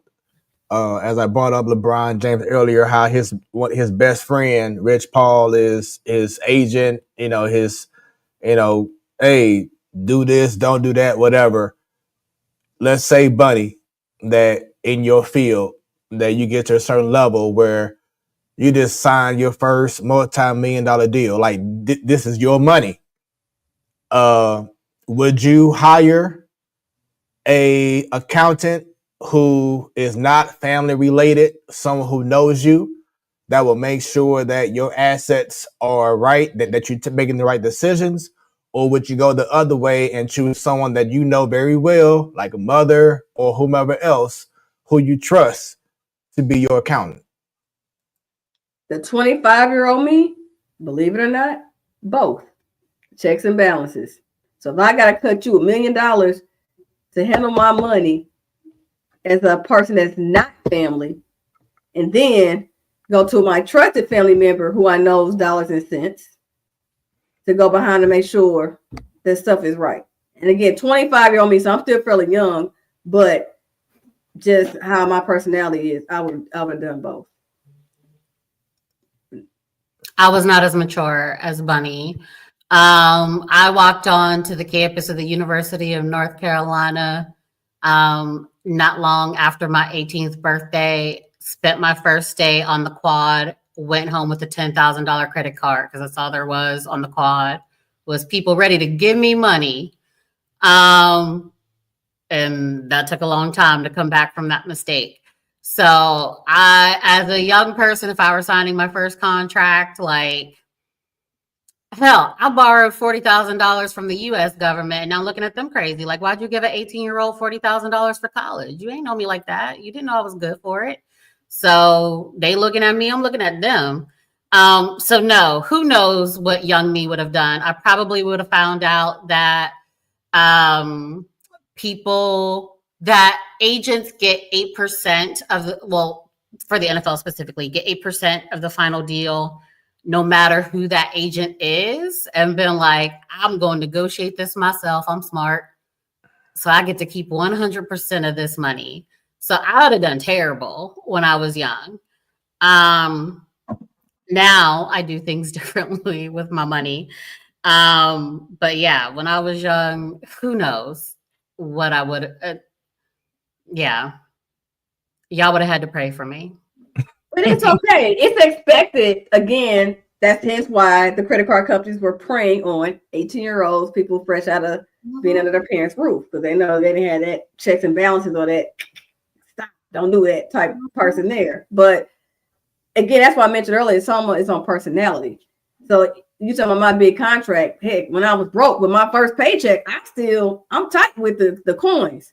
Back then, and I can pretty much have an idea and think how much more technology we got now compared to even college years, but still, that's just my personality. But for the next person, I can't knock it. If you know you're not good with keeping up with a balance, hire somebody. I mean, we hire people for other stuff when we the regular folks, but I just believe in checks and balance, because sometimes family will screw you over and sometimes family will look out for you.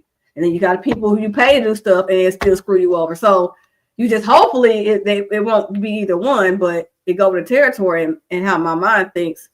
I need another safety net, a backup plan. I'm like that with a lot of stuff. What's the backup plan?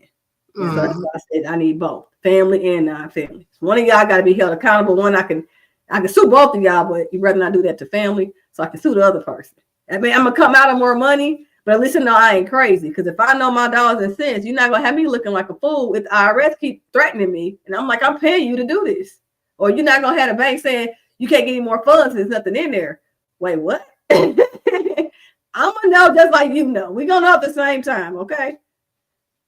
Yeah, my first paycheck at UNC, I spent at the student store to buy officially licensed Carolina gear. The whole thing. I can't knock it because you getting a little piece of money here and here, but that's not me. But again, and you probably were more fashionable than I was too. So there's that.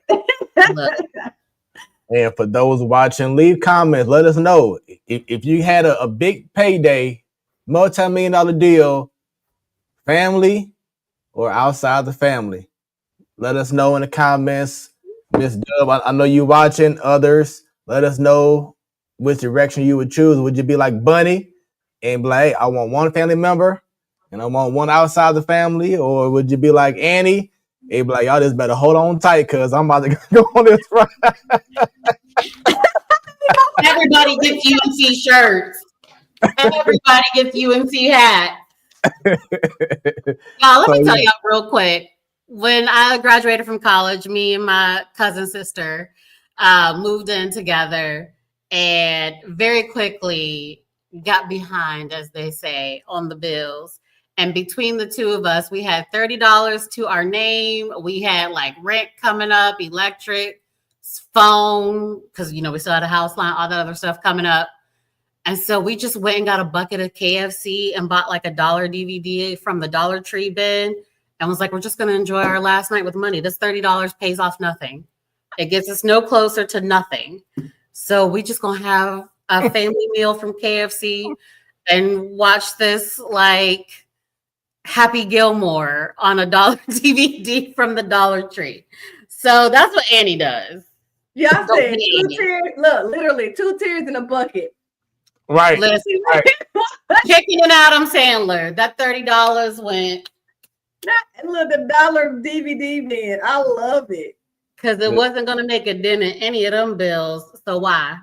Well, I'm going to kick $30 to $650 worth of rent. That ain't nothing to y'all. But this chicken, we're going to eat good tonight. Miss Dub said, I used to have H&R Block to do my taxes until they messed up. They fixed it, but after that, I did my own taxes. I can mess up for free on my own. Mm-hmm. And then you take over doing my taxes. Come do mine too. I had to pay for the convenience because of doing that, and then make the tax code laws complicated on purpose. Now I don't have a rich bracket issues, but still. Then she said that her first internship, she barely broke even with $9 rent.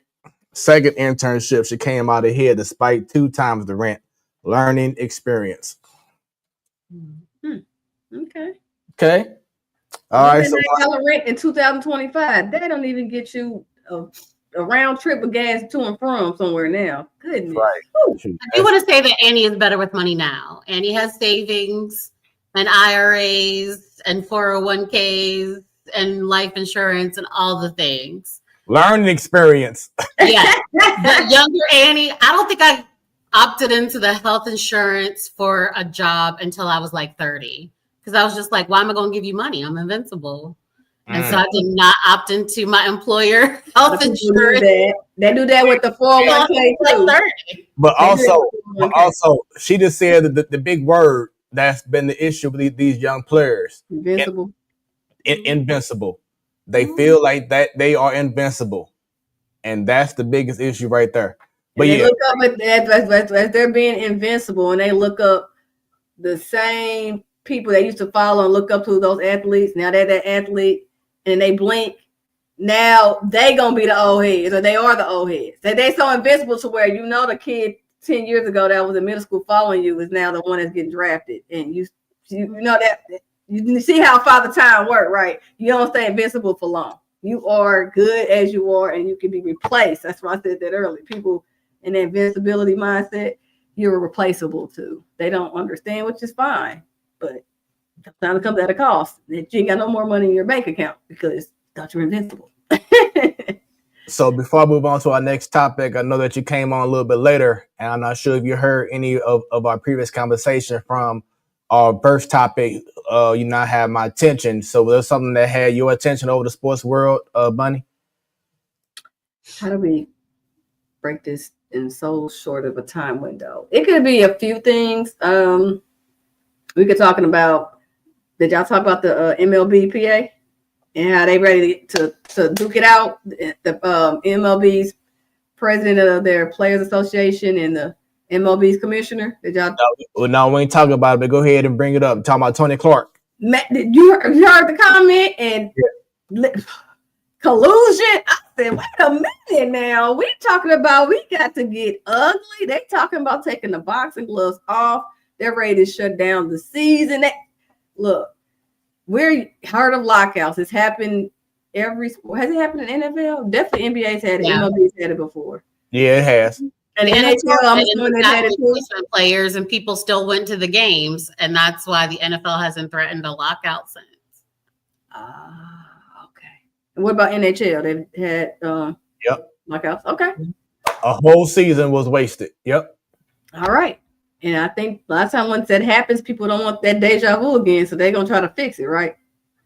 Okay. So with that being said, that had my attention because I'm sorry, I don't have the quote right in front of me, but that president of Major League Baseball Player Association just said, "F y'all, collusion, y'all, we about to go at it."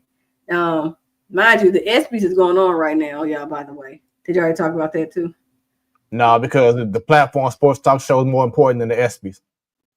No, you're talking about who gets the award. That's all.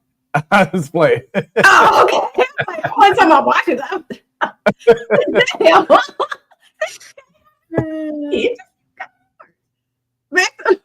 Have my attention. The ESPYs need to stop and watch us. Right. Tell them then, y'all. Come on. Tell it for the people in the back. Well, that really had my attention because I looked at 2 different articles. But when the words is like they got a collusion against us, we're not going for that. They're ready to have, if they got to have a lockout. So basically, it's about the salary cap. MLB is the only major sport that doesn't have a salary cap, and they want to continue like that. The owners don't want it, of course, and now it's coming to a head. Like it sounded ugly. Now a lot of times we're a year out before a new contract, so of course this stuff gonna be said. People gonna feel a certain type of way, and it may take the 11th hour deal. But I'm still not used to a president association coming out like, "Oh no, F y'all, we gonna do what we got to do." It was just, and if I'm not mistaken, he used to be a baseball player too, or no? Yes, he was. Yeah. Yeah, that sounds like he knows the ins and out. He just like, I ain't here for the BS. So that definitely has my attention. Yeah, we're gonna talk about this soap opera months and months. Joe Bowl gonna be back, and we still gonna be talking about it. And then it's gonna be another baseball season. We still gonna be talking about it. It is not over. But if y'all ain't don't know this about MLB Player Association not going for the MLB and their antics of colluding to put a salary cap, buckle up. It's gonna be a long year plus ride to see who wins this one out. Yeah, because he definitely going ham. I'm looking at a little bit of the article right now, and he said it's a institutionalized collusion going on with the salary cap. And some maybe I think that's nothing big to say. Again, collusion, and you're talking about this is $1 billion sport, or $1 billion. You don't want to use them two words. That's not good for your brand, let alone all the stakeholders, all the money that's involved. That is not good if you say that publicly, and then it leads on to they're gonna have more stuff in the media about this. This is Because, and I'm looking at some more of the article. He says a salary cap is not about a partnership. A cap is not about growing the game.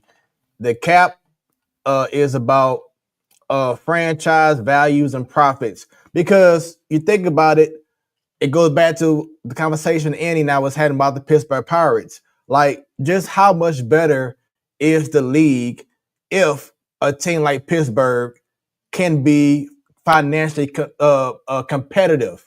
To say yes, I want to see about getting Aaron Judge when he's a free agent. You know what I'm saying? I want to see about getting a Bryce Harper. There shouldn't be a team in Major League Baseball or in any league that because of not having a cap, there's no way that a star player can change your franchise and now you are a winning team. Mm-hmm. And that's what's going on, especially in baseball, is that you have these teams like Oakland and Tampa, even though they have great players, but it's not like that franchise guy. Cincinnati is doing it through the draft because they got Elliot De La Cruz. Mm-hmm. But, you know, you have so many organizations that are handcuffed that can't do nothing compared to what the Yankees, the Dodgers, and other teams are doing because of not having a cap. The more that there's more parity, as we discussed, Annie, with I'm trying to think, was that what league was that we talked about before about so much parity in the league recently? Oh, the NBA. You know what I'm saying? Because now you can't just say, oh, well, 3 guys on this team, now we're automatically in. The NBA is slowly showing that it's now about how you're building your team. Mm-hmm. It's not about just having 3 guys, as Joe love to say, studs. You know what I'm saying? Be the big 3, but now it's about how you're growing the team. Baseball can be that much better if you're able to see small market teams be competitive with the big market teams as well. I like it. I mean, I'm not an owner, so I'm not a player. I had no finances involved, but I liked it because you want to see competitive. You know, the NBA had the small market championship matchup, meaning the Pacers and the Thunder. So I thought that was good. People may have gave their feedback on the play or the championship, you know, games and blowouts, but I just still thought it was good to see somebody different. Again, we already talked about this last time, but if the injuries would have made a difference of who would have actually been in the finals and not these 2 small market teams. But all I'm saying for MLB, and don't you get tired of seeing people writing the checks just to get competitive teams, and the other 25 teams don't have a chance. Like every year starting off opening day, and you already know who's going to be at the bottom. Like, come on, that gets old after a while. It ain't just the Pirates. We could talk about, and not just the Rays, the Miami Marlins fall into that category. Up until recently, you know, the Padres finally came around. Well, they weren't bad, they weren't good, but you know, just certain Seattle Mariners, right? Just only within the last 45 years. Otherwise, the year they weren't doing good. It's like, don't you get tired of that? Anaheim Angels, even with the Pujols years, he had what's his name, and still that star player they couldn't do more because all that money was given to Pujols and Trout. You know, it's like, don't y'all get tired of see, like, I don't know. And that's where we're talking about growing the game. People may not like it because you can't want to put a cap on how much somebody can make. But if you're looking for the better good of competition, you do want to see that. Now you can put some other parameters, but I'm for it. Andy, can you answer this question from Ms. Dub about what are the pros and cons of a salary cap in your opinion? Sure. So from the player side, a pro of a salary cap typically benefits the players who are on the lower end of not even just the lower end, people who are kind of like in that mid tier. So if you were to spread it out into like 5 tiers, a salary cap typically helps people in like tiers 2 and 3. Because without it, owners could theoretically spend their entire budget line on salary to get 1 or 2 people, still have to build out a 14-man roster, and may have to like go with a bunch of dollar level players instead of your $2 and $3 players, right? And so it starts to push them out of the league, not for competitive reasons, but for money reasons, because as a team, it would be smarter to spend your money on the $5 and $4 guys and then just fill out the rest of your roster with $1 guys. And so it hurts a larger majority of the league to not have a salary cap. The benefit to the owners of not having a salary cap is that for the franchises that have money, they can buy a good team, right? In terms of paying players whatever they want. And then you have the good side for them is that we have fewer people to compete with, even though there may be 30 teams in the league. We know only 3 or 4 of them have pockets as deep as us. And so we are narrowing the field of who is actually a championship contender. The cons of a salary cap for players is that it artificially depresses wages. So for example, when you think, we had a whole discussion last week about LeBron James, and we were questioning whether or not the league would survive once he retires, right? But because he has always operated in a salary cap sport, he's never been like on the free market, where if you just told all 30 teams you can have LeBron James, whatever money y'all can put together, crowdfund it, Steve Ballmer dig into your personal pockets, get as many buddies together as you want to come up with the money, he would have made way more over his career than he has made in salary, because there is a salary cap. So it artificially depresses wages. For the owners, the again, like the pro of the salary cap is that you can save money.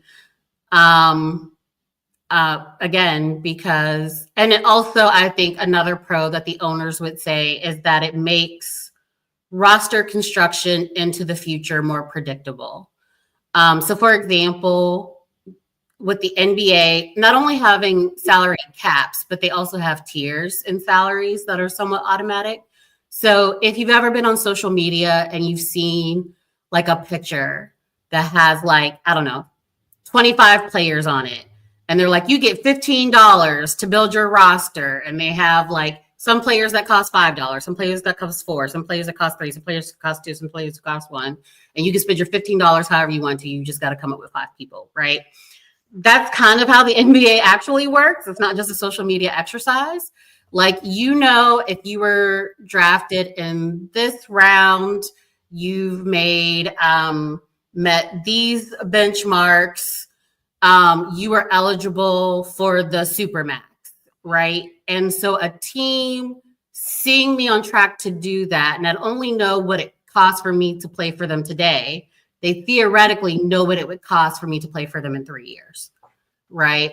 And so, so in some ways, it aids the team in being able to predict salary, not just year to year, but salary for years out, by having people somewhat slated into like a range of what they will cost moving forward. I personally am against salary caps in sports because I think it is capitalists asking for socialism to apply to their hobby.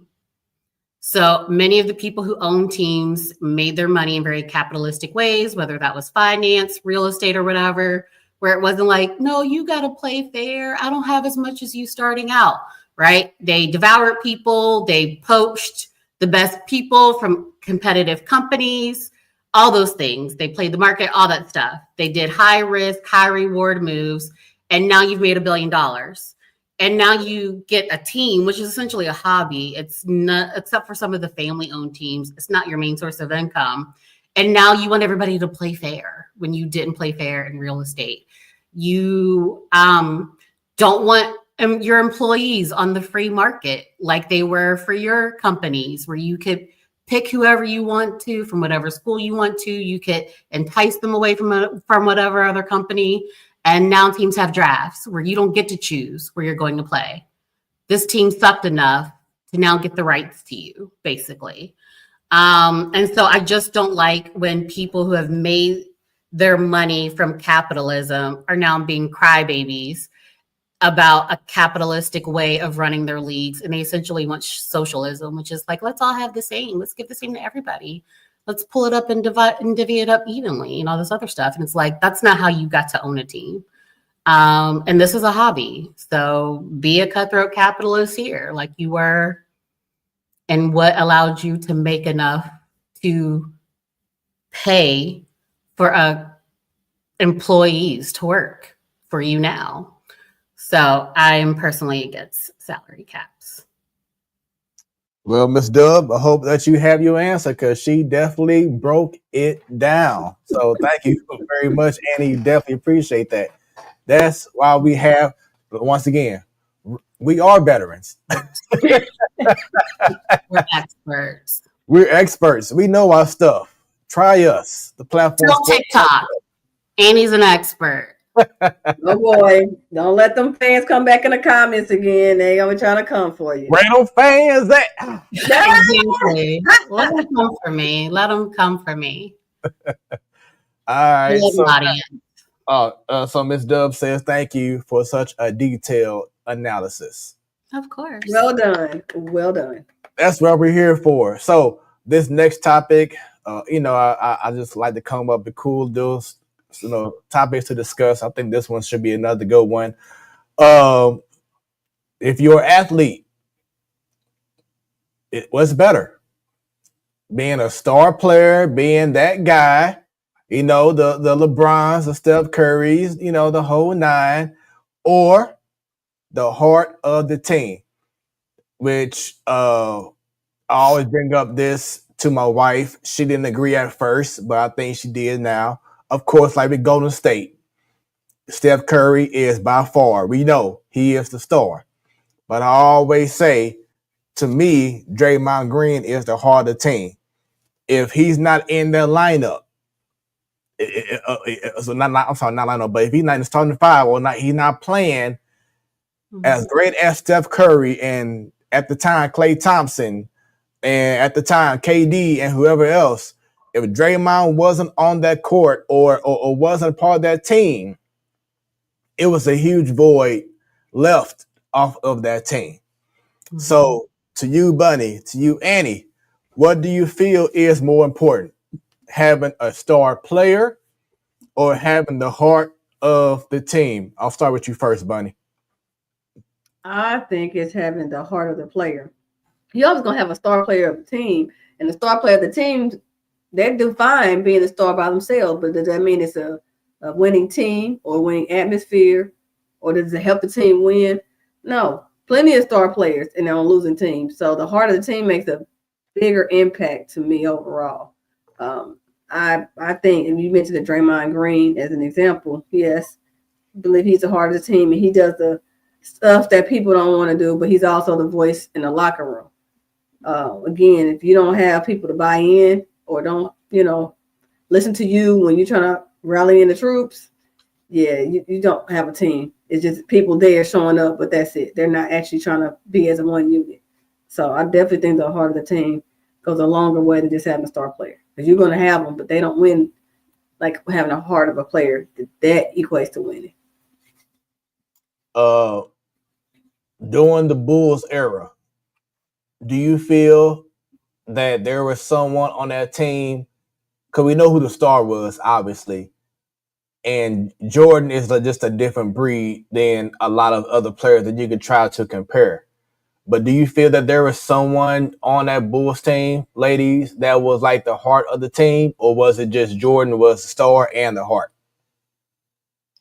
Jordan wasn't the heart. He was another body part. His teammate.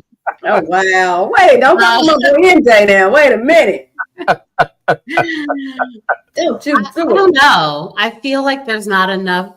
I mean, there was consistency across those teams in terms of Pippen, but I don't really hear people talk about those teams. Now, when they had Dennis Rodman, I think Dennis Rodman could be like the engine that makes things go for that team. But before that, I don't know who I would have picked. And football, I think the ultimate example of this, although you could make a case he was the best player on the team as well, I think he was maybe second or third. Ray Lewis for the Baltimore Ravens. Mhm. Like, he's the huddle guy. He's the give a speech. He's the, crying in the tunnel, ready to walk on the field. The other person who is the epitome of this, who is a person, I stand for this player. I'm not saying they're a great player. I'm saying they're one of my favorite players, and that's Jameis Winston. Jameis Winston is the heart of every team he's on, and I love that for him, and I think it's so much fun. Does he necessarily help a team be better? Absolutely not. Does he make them funnier? Absolutely. And so yeah. So I don't know which one you would rather have. To me, I think the main factor is how many people play your sport. Like, I think a superstar is way more impactful when you have basketball where it's 5-on-5. I think baseball, it's more impactful to have a star player because, as we talked about last week, only two people are doing things during the whole game, the hitter and the pitcher. I think a game like football, you can maybe get away with not having anybody who's in that $5 level. But if you have some 4s and 3s or some low spades with a lot of heart, you could still do something with that. So I don't think there's like a blanket answer. I think it has to do with how many people are playing at a time, how impactful, or how much you can devalue being at the height of play and substitute with something like heart. But isn't this also like where we started with the Jimmy Butler and the James Harden conversation about Exactly. who we have in the playoffs, but Exactly. who's the best player? Yep. But Smooth, let me ask you this. So with the Cardinals, from our heyday years, basically from 2001 to 2012. I mean, go a little further, but when we was on our runs, definitely Molina would be the heart of the team, right? Hell, I guess his whole career. Any Cardinals from 2001 to 2022, he was the heart of the team. And of course, offensively, yeah, but defensively, the catcher beside that pitcher, that's the engine that makes it go. So I said him, but I was thinking about the Rams doing a great show on turf years. Who would you say? I'm glad you brought that up because I already had it. So, yes, we all already know about Kurt Warner, Marshall Faulk, Isaac Bruce. But to me, I feel the heart of the team during that year was someone like London Fletcher. The linebacker. London, yeah. He was a spark plug. He just brought that energy, and that's what you need on a team when everyone else may be this kind of whatever, but he just that one guy like, nah, keep it going. Let's go. And yes, as much as it's great to be the star player where you're getting all the shine, everyone else is coming to you after games, but it's a great feeling when you're hearing your best player say, if we didn't have X player, we wouldn't be here right now. You don't hear that. If you say, oh, we didn't have Steph Curry, we would. No, you're hearing the Steph Currys. You're hearing other star players say, if we didn't have this guy on our team, we wouldn't be here in this game, or we wouldn't have won a championship. I think to me that's a more rewarding feeling. Personally, when I played softball years back, I was a shortstop. Sometimes played center field, and I ain't gonna say that I was the best player because we did have maybe one or two other guys that just incredible power. Just they tap the ball, it goes over the wall. But everyone knew that I would be at practice or at games early, warming up, getting ready, doing routines, getting everyone going, putting everyone in a place. And going back to what you said, Bunny, about Molina, the reason why he was so important in the heart of the team, as great as Pujols was, Molina controlled the game. Pujols controlled moments. Molina controlled the game.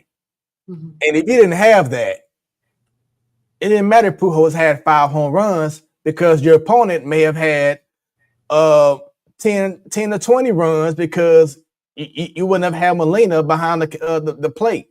So I think, to me, it's being in the heart of the team, it just means so much more, because it's like, well, because of what I did and me making sure that my team is together, it allowed our star player or players to be the star player. So I would say, for me, the heart of the team. For me, when I played with the Slam, I was number 59, and I chose that number in honor of Luke Kuechly, linebacker for the Carolina Panthers, because I thought he was the heart of that team, and I love the way he played. So yeah, like, even to getting to choose my own number, I chose a number of a player that was a heart guy rather than a defensive player that I felt was like the best. So your boy Guy, see, I think he'd be trolling on purpose, but I respect it. You can be heart of the team and superstar. You're only considered heart of the team if you're not good enough. So many layers. Yeah, it's so many layers, but there's only a select few that are in that boat that he's talking about. And that's why that select few is who they are right now.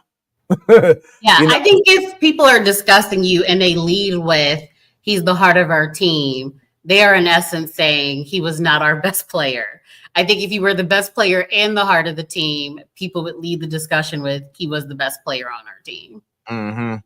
Yeah. So like I said, just like my example, I was, I had the most home runs on my team, but it doesn't mean I wasn't good enough. Mm-hmm. You know what I'm saying? It just depends on your team. And there's a reason why it's called a role.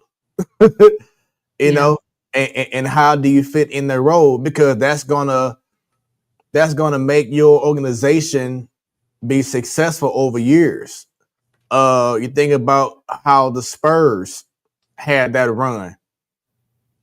And if you didn't have certain guys or a guy on that team that just wasn't that consistent person that made sure everyone was in line, then the Tim Duncans wouldn't have had as much success. You think about the Patriots. Yes, there's so many layers behind that team. If he was Sadal, he'll say a whole lot right now.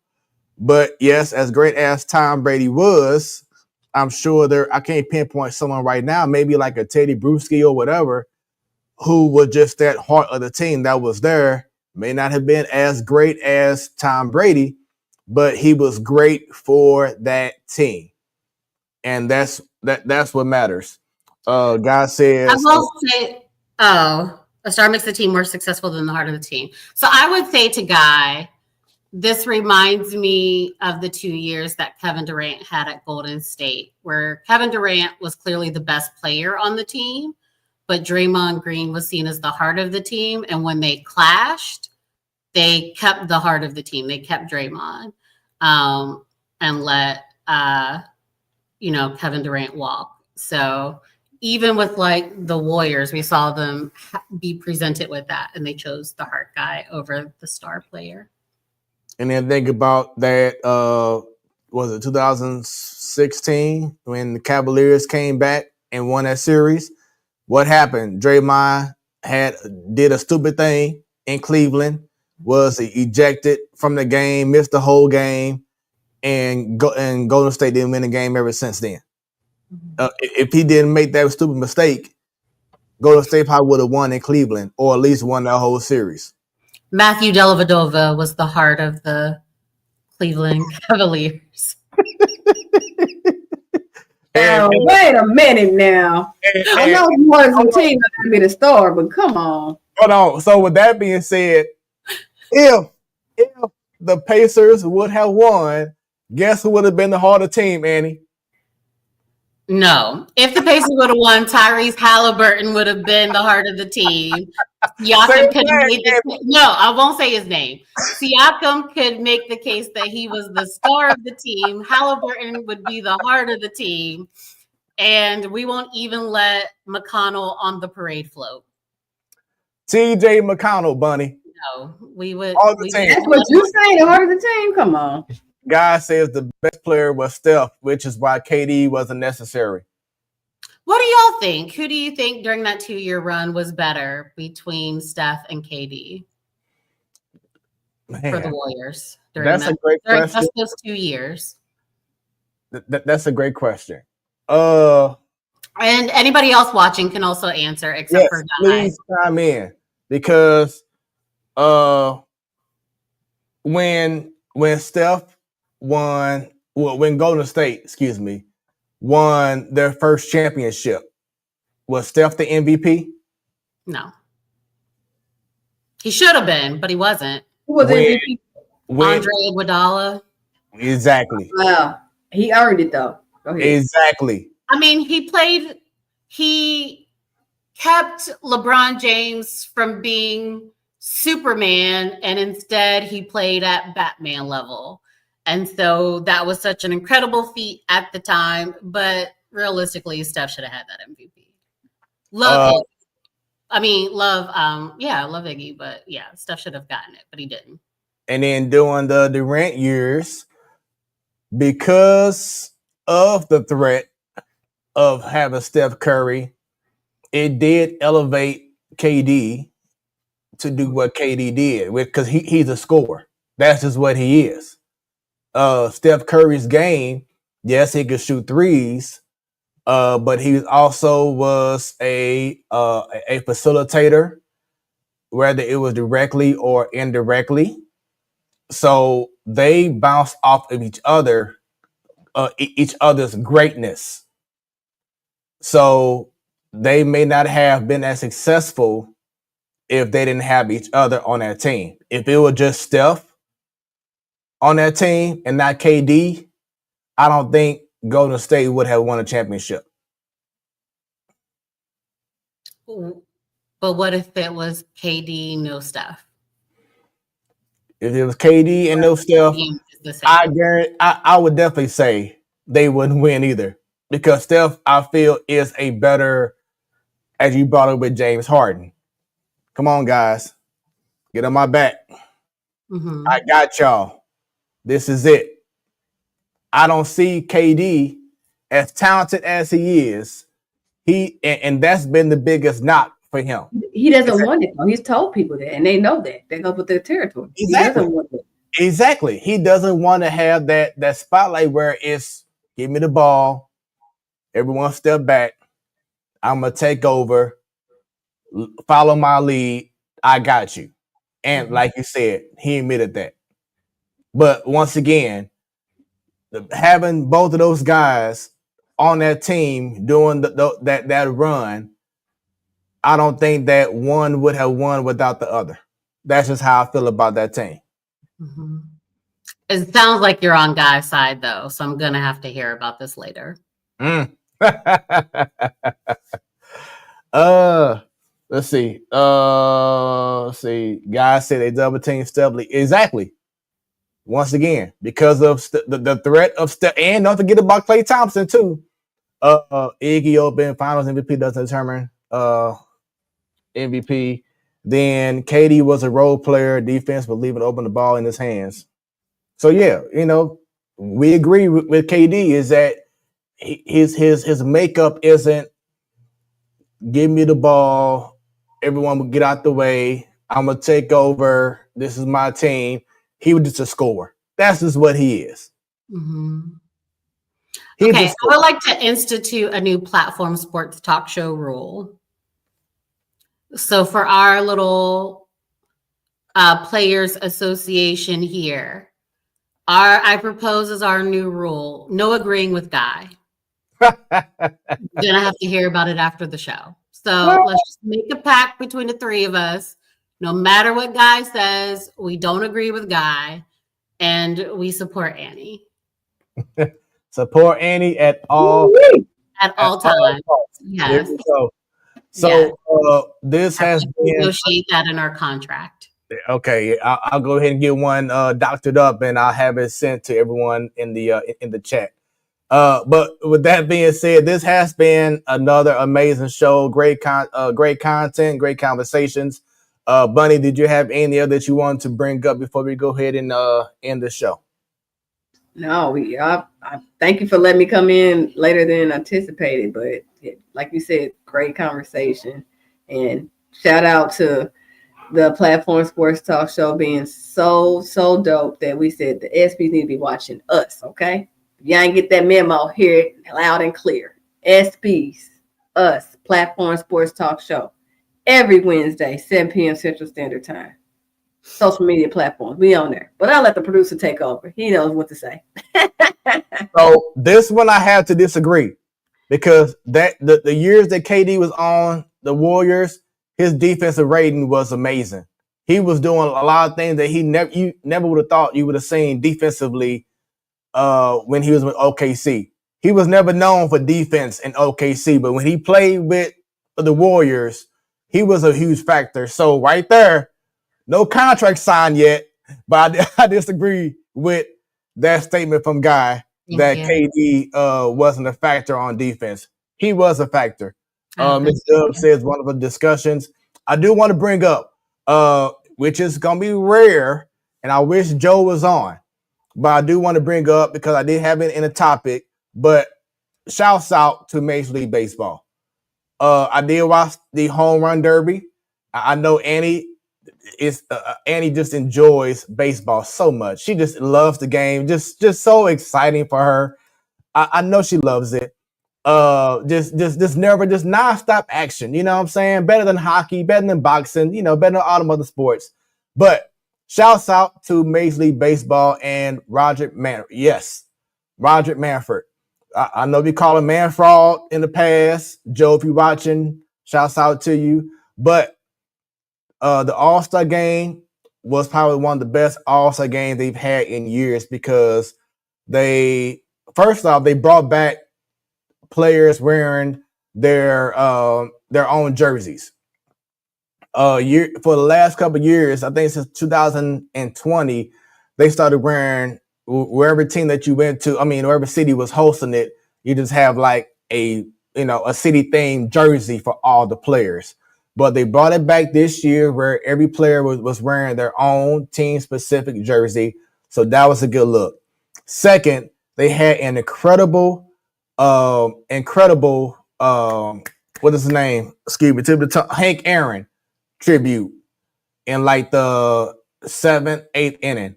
It was just amazing. If you didn't see it, just go on YouTube, just put in Hank Aaron tribute at the All-Star game. It was touching. It was dope how they made that happen. I hope that other teams, not just All-Star related, but just in general, they take that idea of how Atlanta used the whole field as a huge projection screen. That was amazing. And then lastly, the actual All-Star game itself. The game ended up, the AL came back and scored 2 runs to tie the game up. And so instead of going to overtime or extra innings or having the game end in a tie, for the first time ever, they had a swing off in which 3 players from the NL and 3 from the AL. They would have 3 swings each. It was they had 3 swings each. Don't matter if it was balls or strike, whatever it is. If you swing, it's either has to be a home run or it's going to be an out. And the NL came out in a thrilling fashion and won.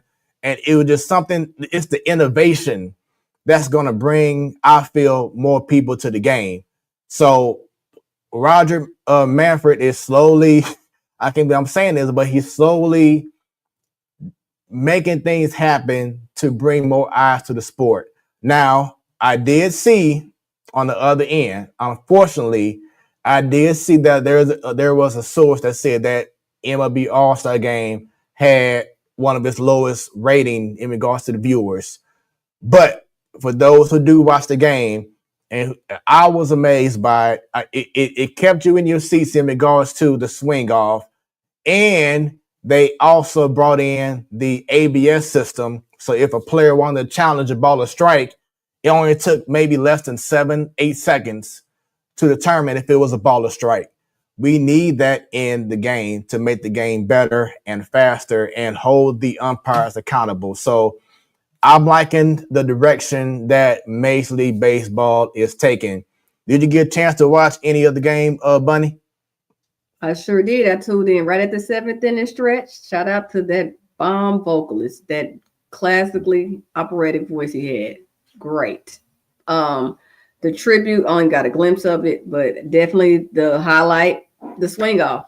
I loved every minute of that. And I heard this on ESPN 101 yesterday prior to the All-Star game. It's like the MLB All-Star game is one of the last fun, original All-Star games where people are still competing. They're comparing this to the NBA All-Star. It's been trashed the last few years. NFL, they took out the Pro Bowl and they're just doing flag football. I mean, it's understandable, but it's still not the same. And then with hockey, as they stated, shootout. Shootout is nothing competitive like the All-Star game for baseball. You still got to swing at the ball. I mean, if you're not even trying, but you just see more effort from my eyes than the other Major League Sports All-Star game. I don't know about MLS's All-Star game. I have to see how they operate, but for the other 3 I mentioned, definitely. This was a good All-Star game. I like having that swing off at the end. Keep it up. All right. So Bunny just told you that her favorite part of the baseball game was the opera singer. I said that's one of the highlights. I didn't say that was my favorite. That's trolling. That's trolling right now. Don't mind her. Okay, because you gotta say it correctly. If you're gonna quote what I said, say it correctly. I said one of the things I liked. I didn't say that was my favorite. There was a difference. All right. Well, once again, that is our show. Any last words from you, Annie? Mama, I love you. I owe you a bottle of Alizé, and now we can drink it together. There we go. Everyone else, thank y'all for tuning in. Spread the word about your Wednesday night Sports Delight. We are back next week as well. So once again, spread the word. If they don't know about the Platform Sports Talk Show Network right now, then something is wrong. So spread the word. Let them know about it. And we are on social media. Follow us on Facebook, the X, Instagram, on YouTube. We on Hot 365 Radio. Go to the website, hot365radio.com, or via the app. Every first Wednesday of the month, we have Ladies Night. Every last Wednesday, the Man Cave. The Platform Sports Talk Show, your Wednesday night sports delight. Y'all have a great rest of your week and stay tuned and stay smooth. What you have just experienced was brought to you by Smoooth Productions. Until next time, stay tuned and stay smooth.